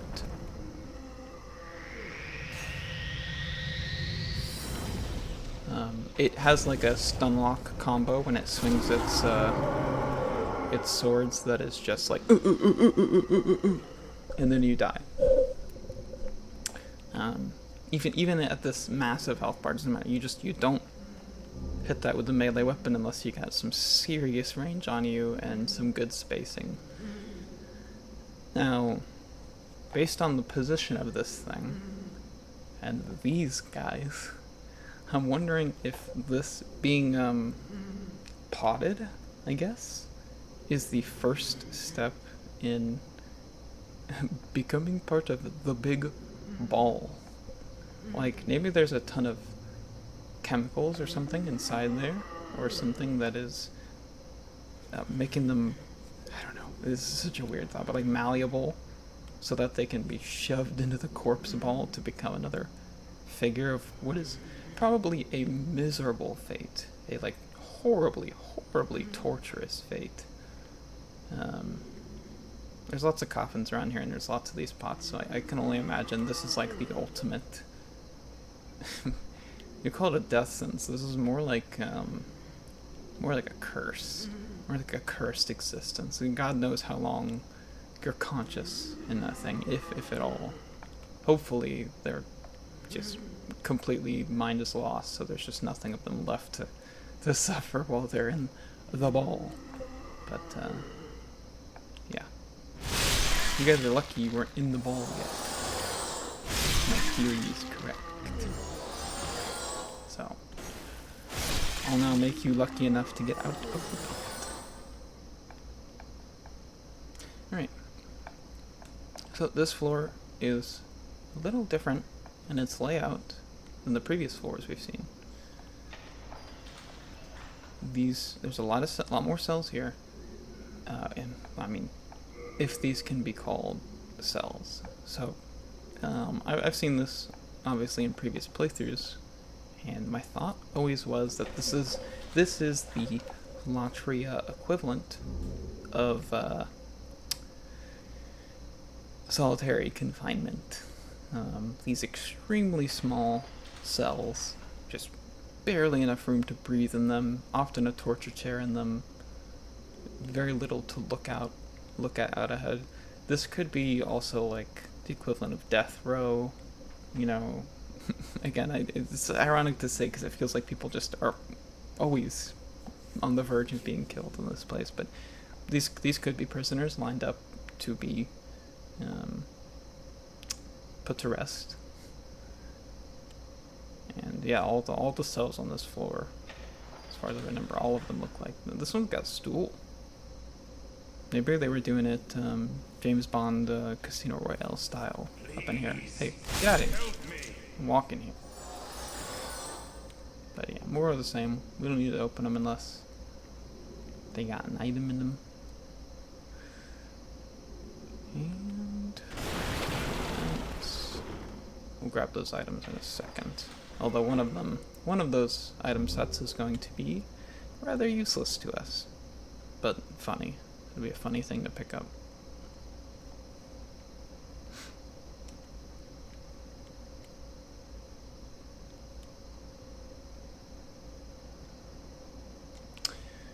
So we've got Rydell. Okay, Rydell, can you shut up? Can you shut up, man?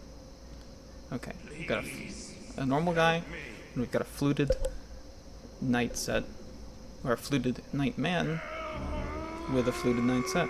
Now, we started with this, so it's not very useful. But we've also got some silver bracelets.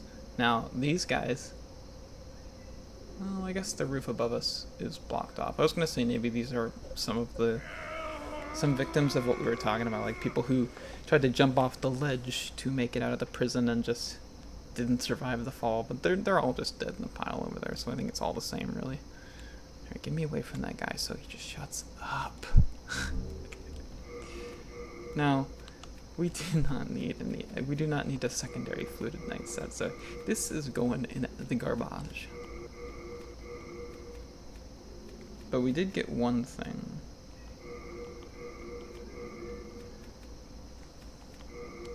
My fluted pants and fluted arms are in storage with Thomas right now. That's why they're not here. We got we don't need this either.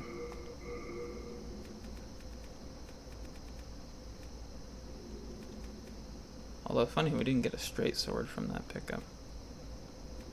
We got some gloves. For women only. Okay, these are too pretty for a man to put on, apparently. Silver crafted bracelets. Elegant ornaments, most likely used to decorate an equally elegant outfit. Certainly worn by a daughter of nobility. Oh, poor thing. Possibly due to their high value, the wearer will obtain more souls after defeating enemies. The consistent pattern in the noble person or royal equipment we're finding is that it makes you get more money, which is it's fitting. Not too much depth to a. Oh, this guy's gone. He's gonna fall down like a hole. Yeah, like just like that, he's gonna fall down a hole. Whatever. I don't need any of the upgrade materials in this area.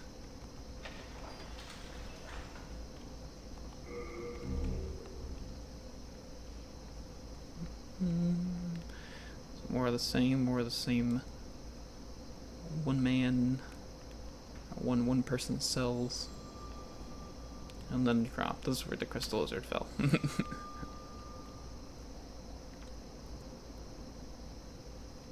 And all the way around. All the way around. You know, since we dropped a couple items here, we can show off an effect with items on the ground.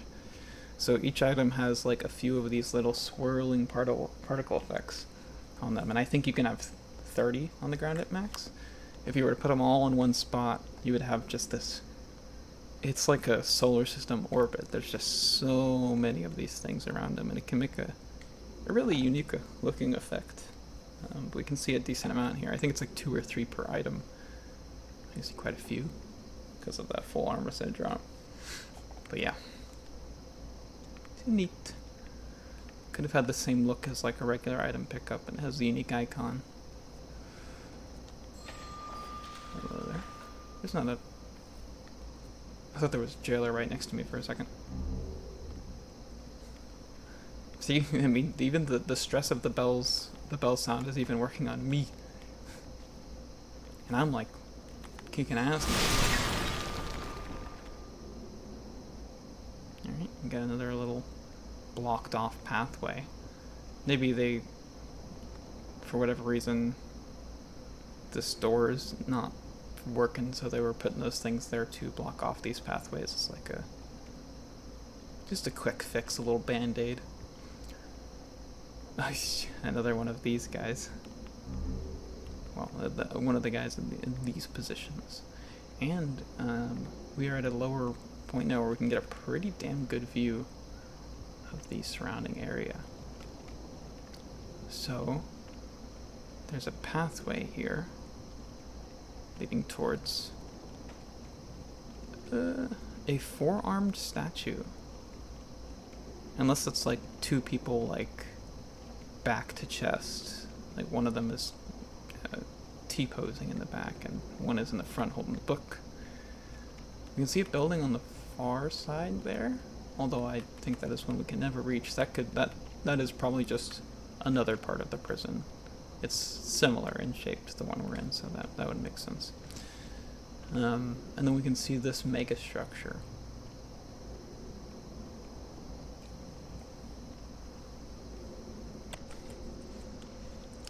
And yeah, she, the noble's wife, was referring to a church, and given that this is the prison as we've seen it, and that looks like another prison over there, or at least another section of it, I have a feeling, both based on the structure and just process of elimination, we're heading towards the church. And if it was a place that was meant to kind of lure people in with the idea of redemption and freedom, it being on the path towards what is likely like the area of Latria where a lot of these people, at least any of the nobles, used to live in, yeah, that makes sense. Just make it all the more alluring. Although, if anything, the only additional thing that would have been cool if they did is if there were a lot of windows, a lot of barred windows in certain cells pointing towards this place, so that you could see it all the time. But yeah. Yep. And there's a little rest area out here that, again, I kind of assume this is not for the squidmen. I mean, not that they haven't maybe used these benches. They are bipedal, I think, technically. They could still be sitting out here, but it feels like something from an older time when the prison was more of a normal prison and such. Another S-stock, which I did not need. I did not need multiple S-stocks, but you never complain. Have another S-stock. It's not too bad. I believe this is a dead end at the moment. So we're gonna head back this way.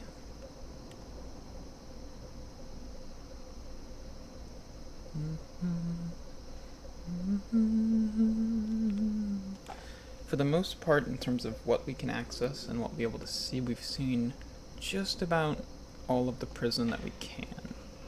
We'll see, we have a few more small things to see, but the remainder of this is going to be hitting that supposed church of, like, that false hope, false redemption church, if the noblewoman is to be believed.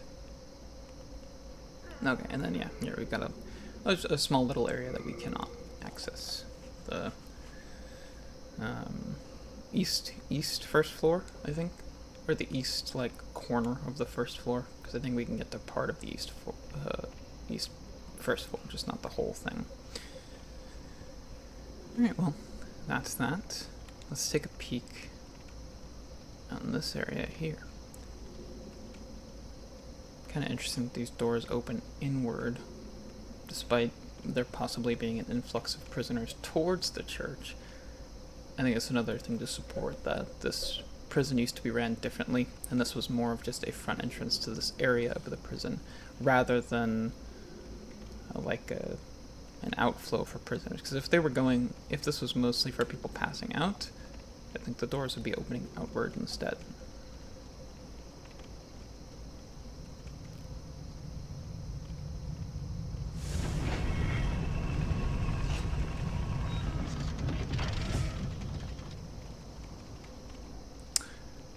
Well, as if you needed any additional security in a place like this, there you have it.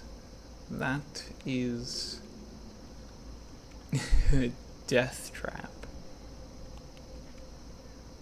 I mean, we can see the results of that death trap as well. Alright, as with any death trap, let's well, I was gonna say let's poke the bear, but he was ready for us. You can see I love these guys pinned to the gate over here as well, just to show how the sheer velocity with which all that is being just missiled at you. So this is not as untraversable as it looks. I don't think blocking it is reasonable, but you can absolutely roll time each of these flurries. I will not be doing that, because we have a lot of prison we already cleared out. I'd like to keep it that way. So we're going to grab that. An extra key that we didn't have before, and we're just going to get out. Come back when we can deal with that more easily. What we can do is finally get this item we saw earlier on the ledge over here.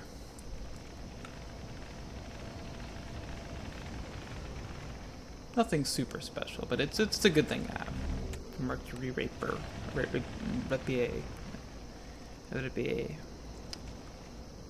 And then there's a... Can I? Yeah, okay. There we go.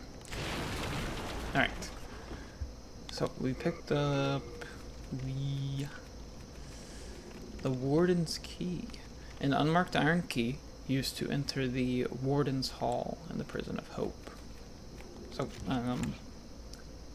we did see a hall. It's pretty self-explanatory. That was right over here.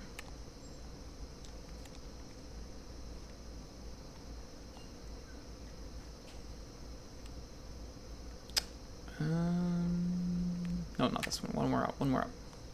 The double door one here. So apparently this is where the warden would operate, which with the kind of viewpoint we saw from the windows in these halls earlier for both sides of the prison, that's perfect. That makes sense. That it would be a prime place for viewing all the wonderful suffering you're causing. Because in this work environment, we're like family. A family that likes making everyone suffer, but a family nonetheless. Nice try, nice try. It's silly Billy, but I know how to dodge it. I know how to dodge it. So you see upper levels, you see lower levels. It's a given. And then we saw on the other side there was a gargoyle on one of these platforms, but a lot of them are missing for one reason or another. I can hear Rydell banging his head against the cell door like an idiot, even though I promised to save him. I'll let him. Let him. He probably has so much brain damage he can't remember that I told him I would save him. Nonetheless, here is what is assuredly front gate entrance. As for like the warden's hall, I guess this room here was kind of like an office, the equivalent of one. And again, yeah, so just you could bark out orders from here, or call out prisoners for misbehaving. Although from here, ironically, the bars are unloaded, so it looks like all the cells are open. Hopefully the warden had a better draw distance than I do.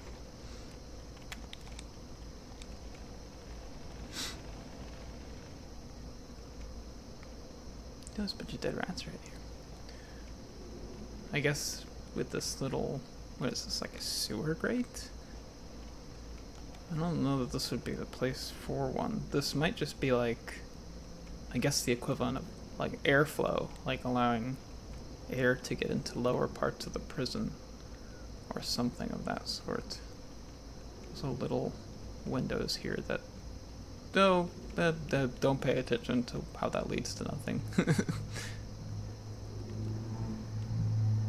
This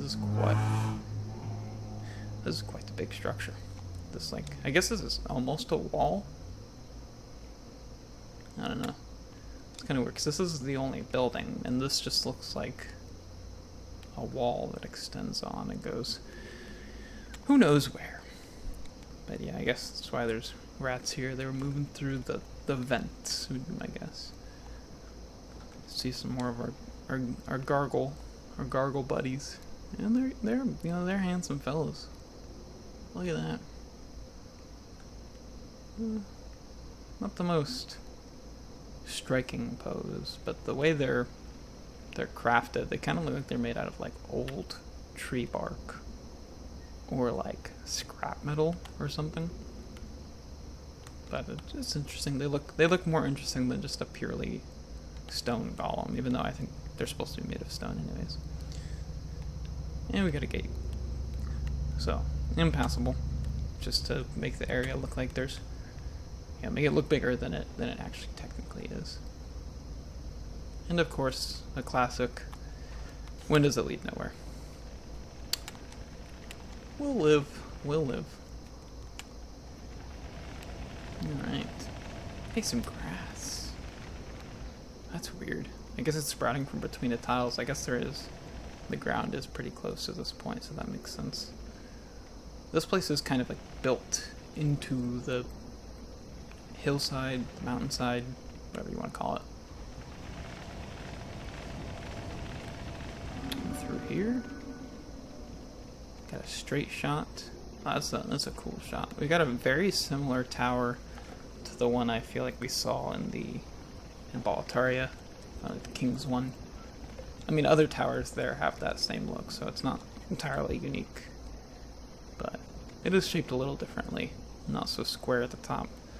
And then we've got what is assuredly a church ahead. Got the spiderweb in view too. It's a good shot. It's a good shot. Now. Oh, look at this thing go.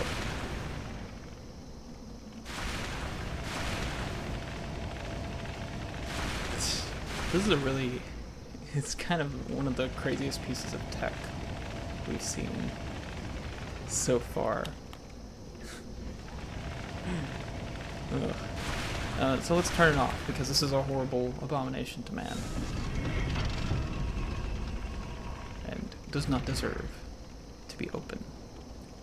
But now we can look at it. It is just one person, not two. Looks like she has like tears running down her face. Can I get a closer look with the brass telescope? Is that the benefit? Yeah, tears running down I'm guessing by what's behind that book, her face.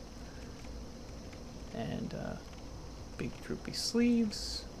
Of course, a second set of arms.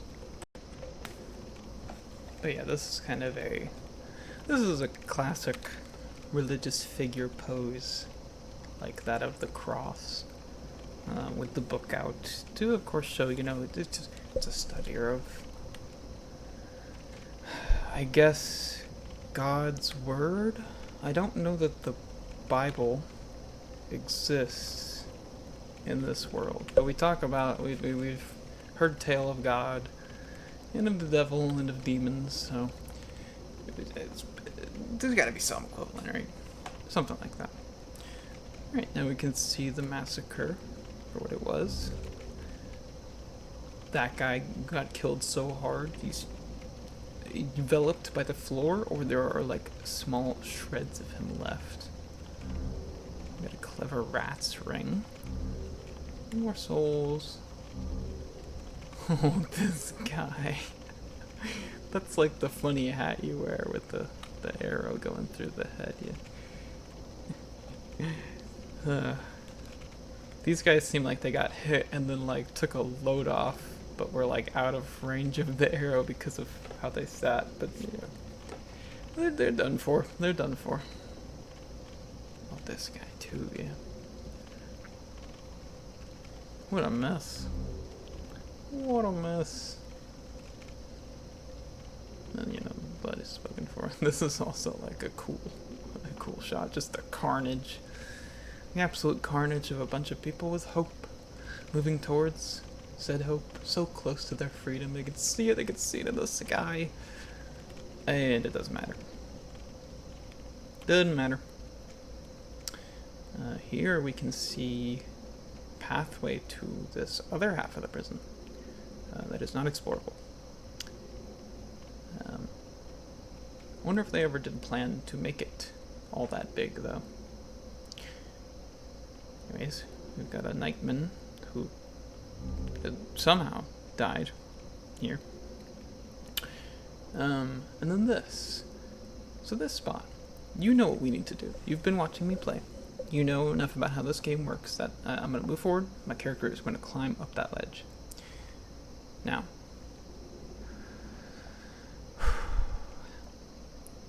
this is an infamous noob killer, like this spot.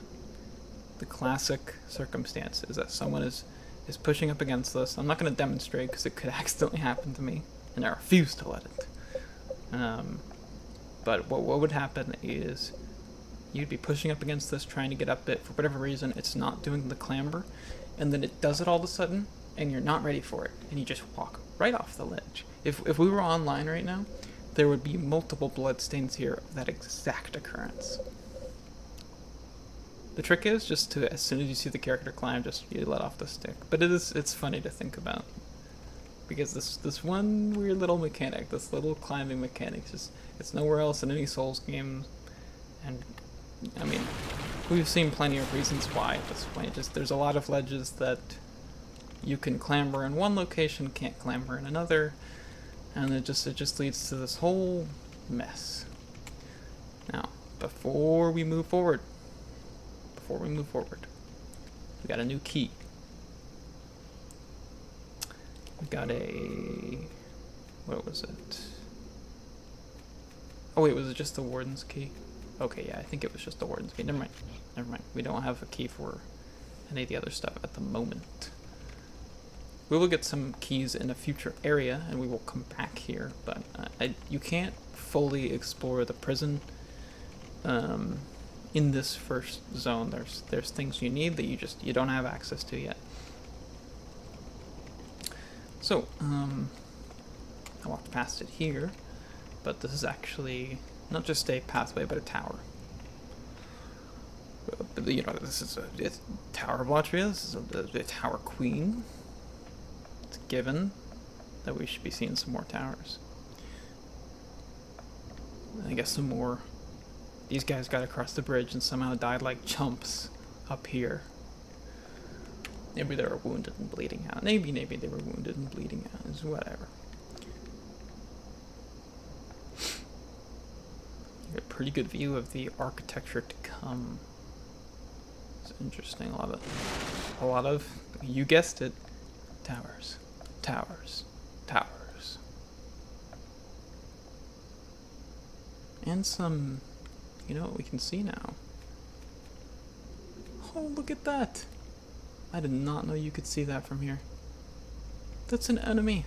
It's a, I mean, right there is right there. You can even see he's got a sword. That's crazy. I did not know you could see that from here. So yes, that is not just background. That's an area. We'll be there soon enough. That's so crazy. You can see it from there, though. That's cool. Another thing you can see from here is we're starting to see a different type of prison. One arguably, it could be called a prison. To me, that looks more like a form of death sentence. But yeah, we can see those as well now, and we'll be getting a closer look at them soon enough. Alright, so we've got some hooded praying maidens, 5 of them, 5 archstones, maybe? So, I don't know. And then some imagery here. This is very similar to the imagery we had on the archstone itself. There's the 2 wise men on the left and right, looking towards a maiden in the center. And she has a small dagger. Or no, that could be a cross. It could just be a cross. But if it's a dagger, she's holding it by the blade, which is kind of funny. And she's bigger than the rest, so whether or not this is the Tower Queen herself, it's kind of hard to say. The one thing that would lead me to thinking that is that her dress shares the same emblems we saw on the Archstone, so it's very possible this could be to represent that. Also, you know, North Star, David Star, maybe, who knows, religious imagery in this game is all over the place, so I don't want to assume anything. Now, we have made our way into the church itself. We can see the pews, the good old pews, pews, and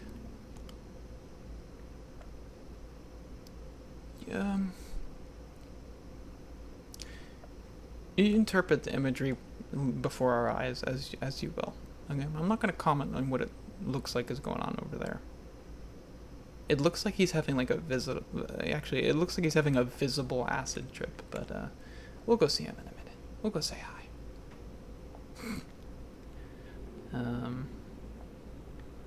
It looks like some dreglings, some prisoners have made their way into the prison, actually. And the same imagery. Oh, it's not the same imagery, actually. Is it just reversed? I can't see easily from here. She's still holding on to either a dagger or a cross. Okay, yeah, it's the same imagery. I think it's just flipped. It's kind of weird. Little tables, candelabras. This is the boss room, so it's good that we can get this. There's a view to talk about it at. And then there's a silver catalyst up here in this little upper area, whatever this may have been used for. What is a silver catalyst? Well, it's a better catalyst. Well, actually, I think it's a worse catalyst. It's just this one has a passive, a tool held in order to use magic. No kidding. Given only to the magicians of the Jormungandr lineage. So, second time I've heard of Jormungandr being a particularly magical line of people. Its unique properties increase the user's maximum MP, so just like the coronet we found. Alright. You know, the fact that we're seeing some of these gargoyles as still, and we saw the enemy one up there. I think it's safe to say that the reason there is a living one up there is due to like magical animation, not that some of them are just alive. I may get proven wrong on that depending on some item descriptions, but I would assume that they are like brought to life using magic and are just like an additional form of guard force, basically. Alright, now the opposing tower, which is locked off. Well, this side is locked off, leading out towards the other prison, or the other detention center, whatever the difference between the two is, just one on the left, one on the right.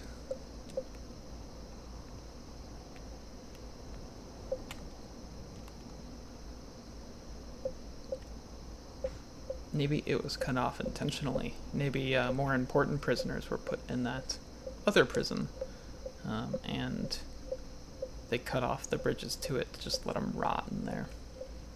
It's not impossible.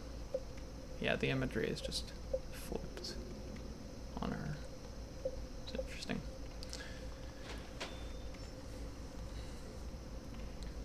Hey there, buddy. What you doing? What you doing over here? My oh my, look at all this magic. Prison of Hope, special key.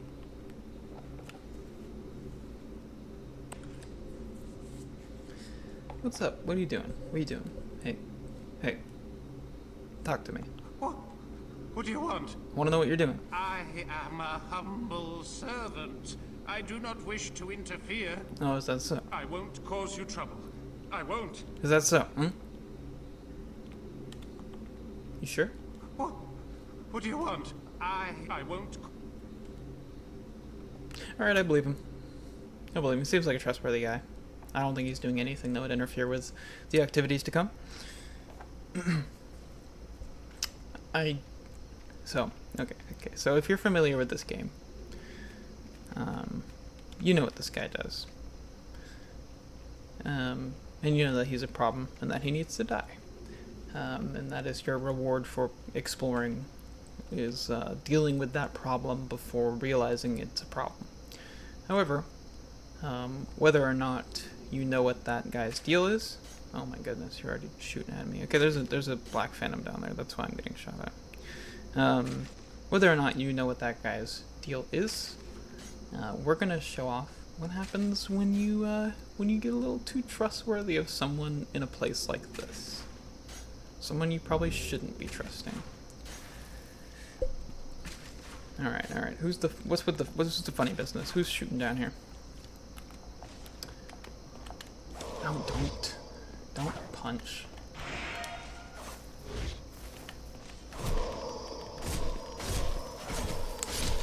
Yeah, get cut up.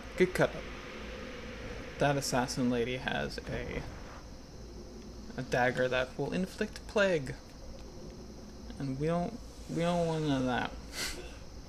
We're not dealing with that.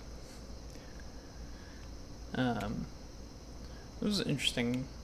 So, like, an assassin, a Black Phantom assassin, could be a remnant of, as we kind of theorized, King Allant's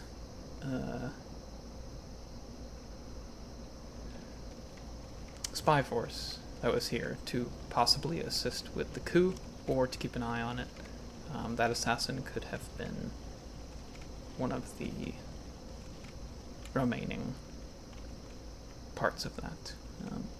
Anyways, we got one more thing we can do in here before we move forward, and we got it. That is, we have a special key which will allow us to free one of our whiny prisoners who does not trust that we would have helped them. Let's see. Up here. Then we go this way. Across. And is it here? Yeah, I think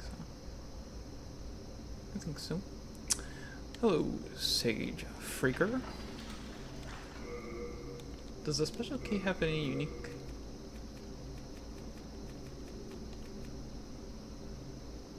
bored out. Okay. So you were especially locked away in here. I mean, Latria does seem like the home of mages as a whole, and so him getting locked away here. I mean, he was one of the people listed as like an outsider, actually, that came into Boletaria after the Scourge came in, and after the Fog, you know, all that stuff. So he got locked in here really late compared to everyone else. I suppose that's why he's still, you know, cooking. Magnificent. I never expected to get out of there alive. My name is Freyk. I know. I am known as a sage. I also know that. I thought my magic would give me an edge against these demons, but how wrong I was. Yeah. I have been enfeebled by my long imprisonment. But I can still move my legs, Yeah, good. and I I'm can not make carrying it you. back to the Nexus. I thank the stars that I escaped when I did. I owe you my life. Thanks for the high heel. Jerry Stiletto. What happened to Jerry, man? Jerry was your... You and Jerry were friends. Did you eat him? Did you eat Jerry? Be honest. I have been enfeebled by my long No, I don't want to hear imprisonment, excuses. but I can still move my legs, and I can make it back to the Nexus. Okay. I'm just gonna trust that Jerry, he made it out. He's somewhere, and maybe on like a nice farm, something of that sort. Peaceful place. Jerry's a good guy. He's made a lot of good rings.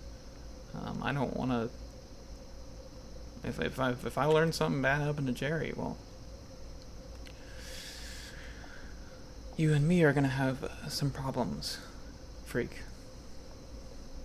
That wasn't an insult. I'm just calling him by his name. It just, you know, it just happens to work out. It just happens to work out. All right, that was a big area. There was a lot of stuff. There was a lot. I think we talked about all the items at least. Now here at the end. I don't think I have anything else unique here.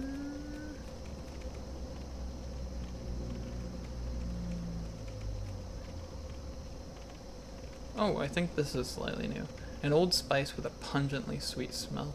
Restores a large amount of the user's MP. So basically just an upgraded version. I guess it being older makes it better. It is made by mixing various fermented ingredients. Because of its sharp smell and often unsavory brewers, it has been prohibited in some regions. Oh, Old Spice ban. Okay. With a crossbow. Well, it's nothing really unique to that description, to be honest.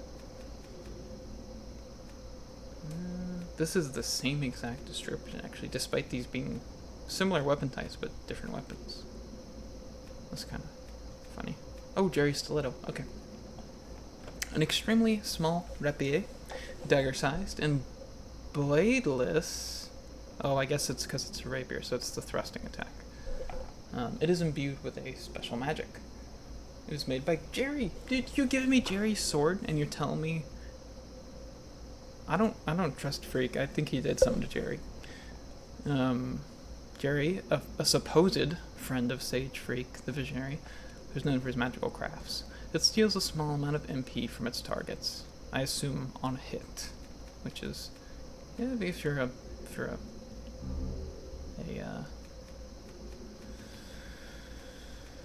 a magical dex user, then yeah, sure, I guess that makes sense. We get any new? I don't think there was anything else new. Oh, the clever rat's ring. Right. Okay. A simple gold ring engraved with the seal of a small animal. It's a rat. It says it. It's a rat. Increases attack power when HP is below 30%. I believe it increases attack power by 50%, which is insane. I think that also varies depending on the weapon you're hitting with, but there is also the dole. Oh wait, held by Lord Rydell, known as a Little Alaunt. What? That's what they call him? I mean, I guess compared to Allant, he's kind of a punk, but like, damn, little Allant, that's okay, okay. I guess he must hold, he really must hold like a position somewhat similar to a king. Maybe he was the second husband of the Tower Queen after the first. There's also the Dol-Rat's ring, which forms a matching set with this ring, and I imagine has an effect with similar properties, but we'll have to get there to find out. Let's take that off. Let's put that on. How much does this when two-handing? So this goes to 298. But I mean, this goes to 311. I guess it just depends on what this lady is weak to. I'm fine using the claymore. We'll mix it up a bit. We're not going to need this shield. We're down to 33, so we can put a different ring on.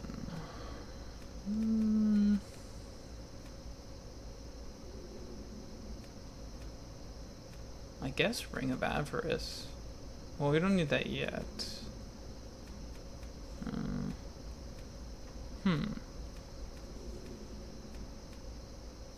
Sure, sure.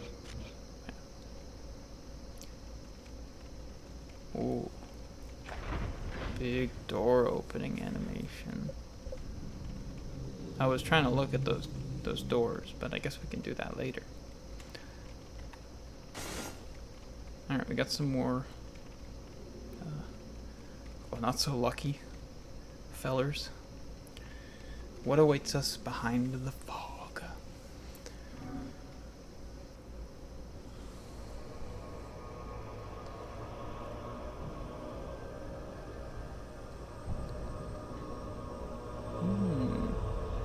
A goddess of redemption?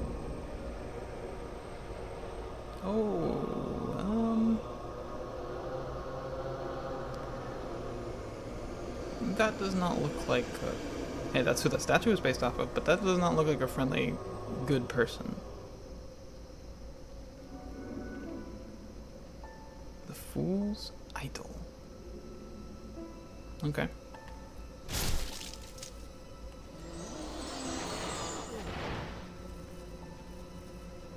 So there's a death message in here. That voice is reviving the idol. Well, I guess they really didn't want you to miss out on what was going on here, because a little spoiler, but that may or may not be what is happening. Well, we're gonna see it in action, right? Because if you were a normal player, new player, unbeknownst to another redo, it never ends. All these death messages everywhere is funny.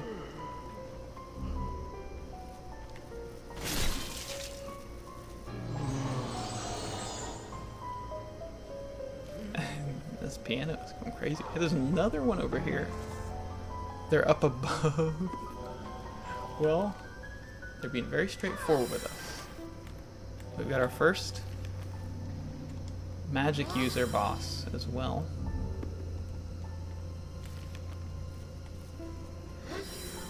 She's not very good at hitting us, so we get to take a good look at her. 4 arms, book, that she is, I guess, using as like a casting implement of some sort, and I don't recognize the symbol on it. She also has a... Did she hit something? She has a stick. I don't know what that is. It almost looks like a limb? I don't know, like a weird... I don't know, it looks to me like part of like a forearm without the hand on it or something. So I don't know. It's a casting implement. It's a charm. I don't know. This is like a very similar hood to what we saw the statue of her wearing with all the ballistas. Yeah, it's got this little pattern on it. And she's got some ankle bracelets. some bodily tattoos, I think. A little headpiece.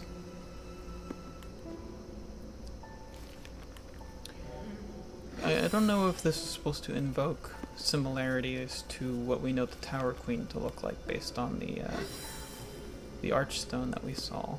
But there's some things. Her hair is put into these little two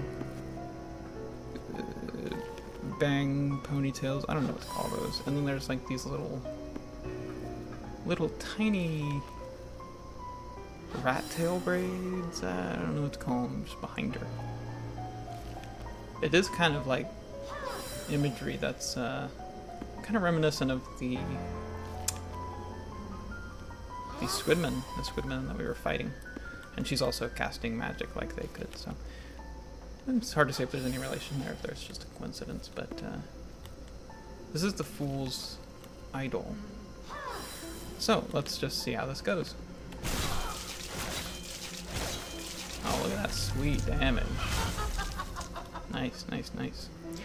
Alright. Now here's the problem. A lot of them spawned, eh? And not all of these can be the real one, obviously. Also, there are some symbols on the floor that would get us stunned if we were to step on them. I'm gonna try to step on one.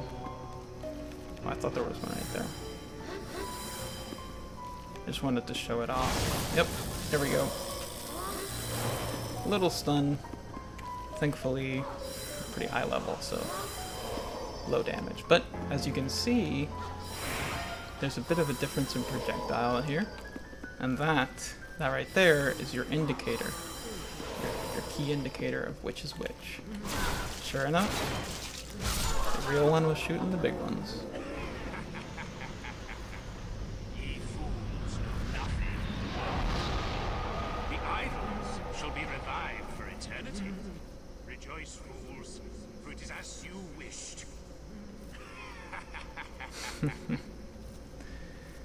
Well. There you have it. Guy up top. He's telling us we didn't accomplish what we thought we were gonna accomplish. Of course, there's no Archstone.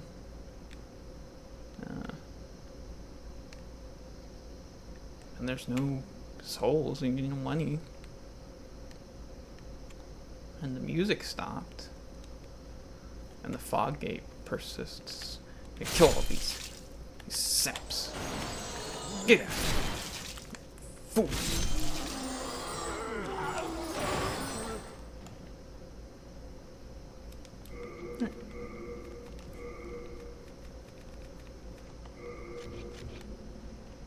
And look at that. You can exit. And sure enough, look who's in there waiting. So that is what the funny little man does. So we're gonna go talk to him about how funny he is. We're gonna go talk to him about his hilarious little prank. In fact, I enjoyed it. I enjoyed the prank. It's pretty good. But I think my Mirrodin hammer was the biggest fan of it. I mean, I had to put it on after it happened, just because of that alone. So I think we're gonna let the Mirrodin hammer show its appreciation for putting. This is a very dour prison we've been in. It's been tough going through here. This is an uncomfortable place. It smells bad. It's really moist. There's a lot of annoying sounds, a lot of people yelling, death screams. So to have like a little moment of levity like this right at the end, it's very appreciated. I really can't emphasize enough how grateful I am to have you in my life. What do you want? I am a humble servant. Serve the tip of my weapon.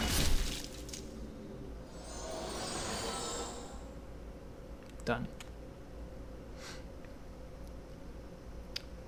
So now, I believe I believe he is permanently dead. I believe. I think, and I believe. I will. It's either way. We're not gonna die to the Fool's Idol. But yes, the problem solved. And yes, he will revive her an infinite number of times until you kill him. As far as I know, she will always return. So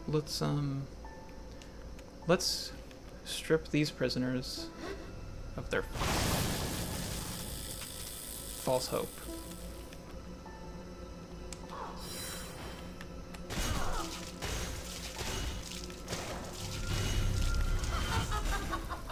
Where are you? Show yourself. Ooh. Is it this one right next to me? Oh, it is. How kind. Point.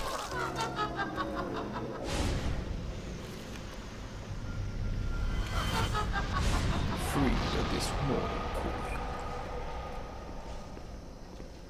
Alright, nice. Problem dealt with. 3-1 is concluded, barring a small amount of content that we cannot do anything about. We'll take a look at the baby's nail probably next time. I'm not too worried about it right now. But it's still, the fog gate might be gone, but it's still a bit weird. There's no archstone. No archstone. Isn't that peculiar? But yes, this is what I believe the former royal's wife was talking about. This is the ultimate culmination of that false hope. And it seems to be a prison where you're probably, not prison, a trap where you are sapped of whatever souls you've got left in you, whatever souls you're worth, and then those are just funneled upward. Imagined by this fool's idol. And we don't have our soul yet, so I can't even talk about it, but what are we to do? Where are we to go?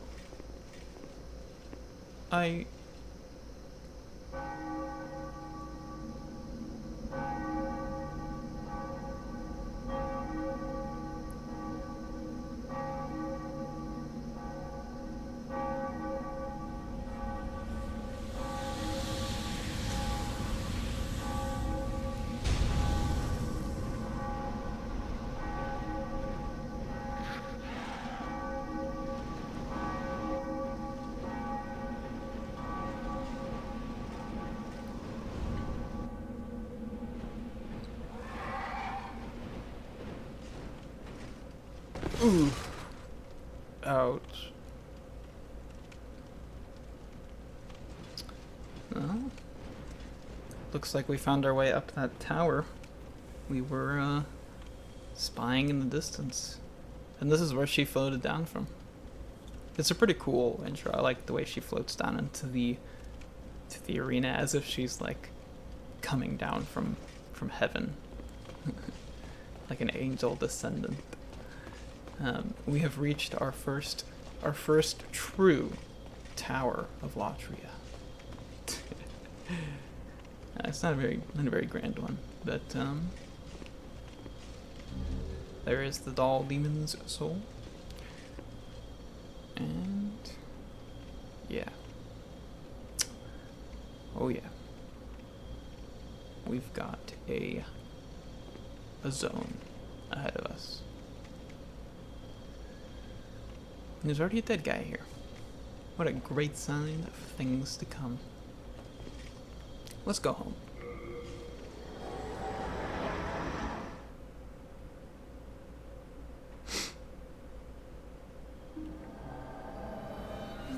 Alright. Oh, nice and comfortable once more. Get this red thing off my head. Now, Sage is, Mr. Freak, a suspicious Mr. Freak is here. No, we're not gonna we don't really need to talk to him yet, so we'll save that for the beginning of next episode. For now, the Doll Demon's Soul. The soul of the demon fool's idol, it radiates a strong power. Well, thank you for the unique descriptor. And by that I mean not a unique descriptor. Hey Thomas. Thank goodness you're safe. I know, it's crazy. I was worried sick about you. Take all this junk. Get this. We read that one. Get this out. Take this and this. Get this. Go. Okay. Get these. I don't want these. I don't want this. I need to keep that. I don't want this though. I don't want this. I can't even wear those. I don't want those. I don't want this. I want this. This to get.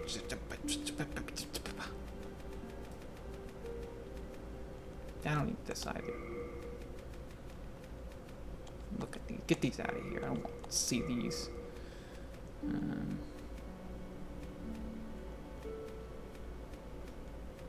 we're still pretty heavy. Did I miss something? 73 out of 130. It feels like a lot. Oh, I guess not. It's probably just the grass. The grass is just adding up. We are indebted to you, for you fight on our behalf. Yeah. Alright. Well.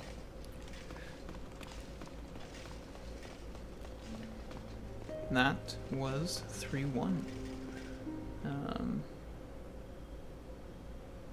Still don't know if we're gonna find the Tower Queen herself within the area. I don't know, Patches. I don't know what to do. I really want to find her, or at least I want to figure out what her fate was. I know that we don't get to figure out the fate or even know anything about some of the leaders of each of these Archstones, but the Tower Queen one is very heavily tied to the lore of her area. She's kind of everywhere, and I feel like she's getting mentioned all the time, and I really hope that we do get to understand what her final fate is. But otherwise, that is all I have for you guys this time. Thank you so much for watching, especially if you made it to this point, and I'll see you next time.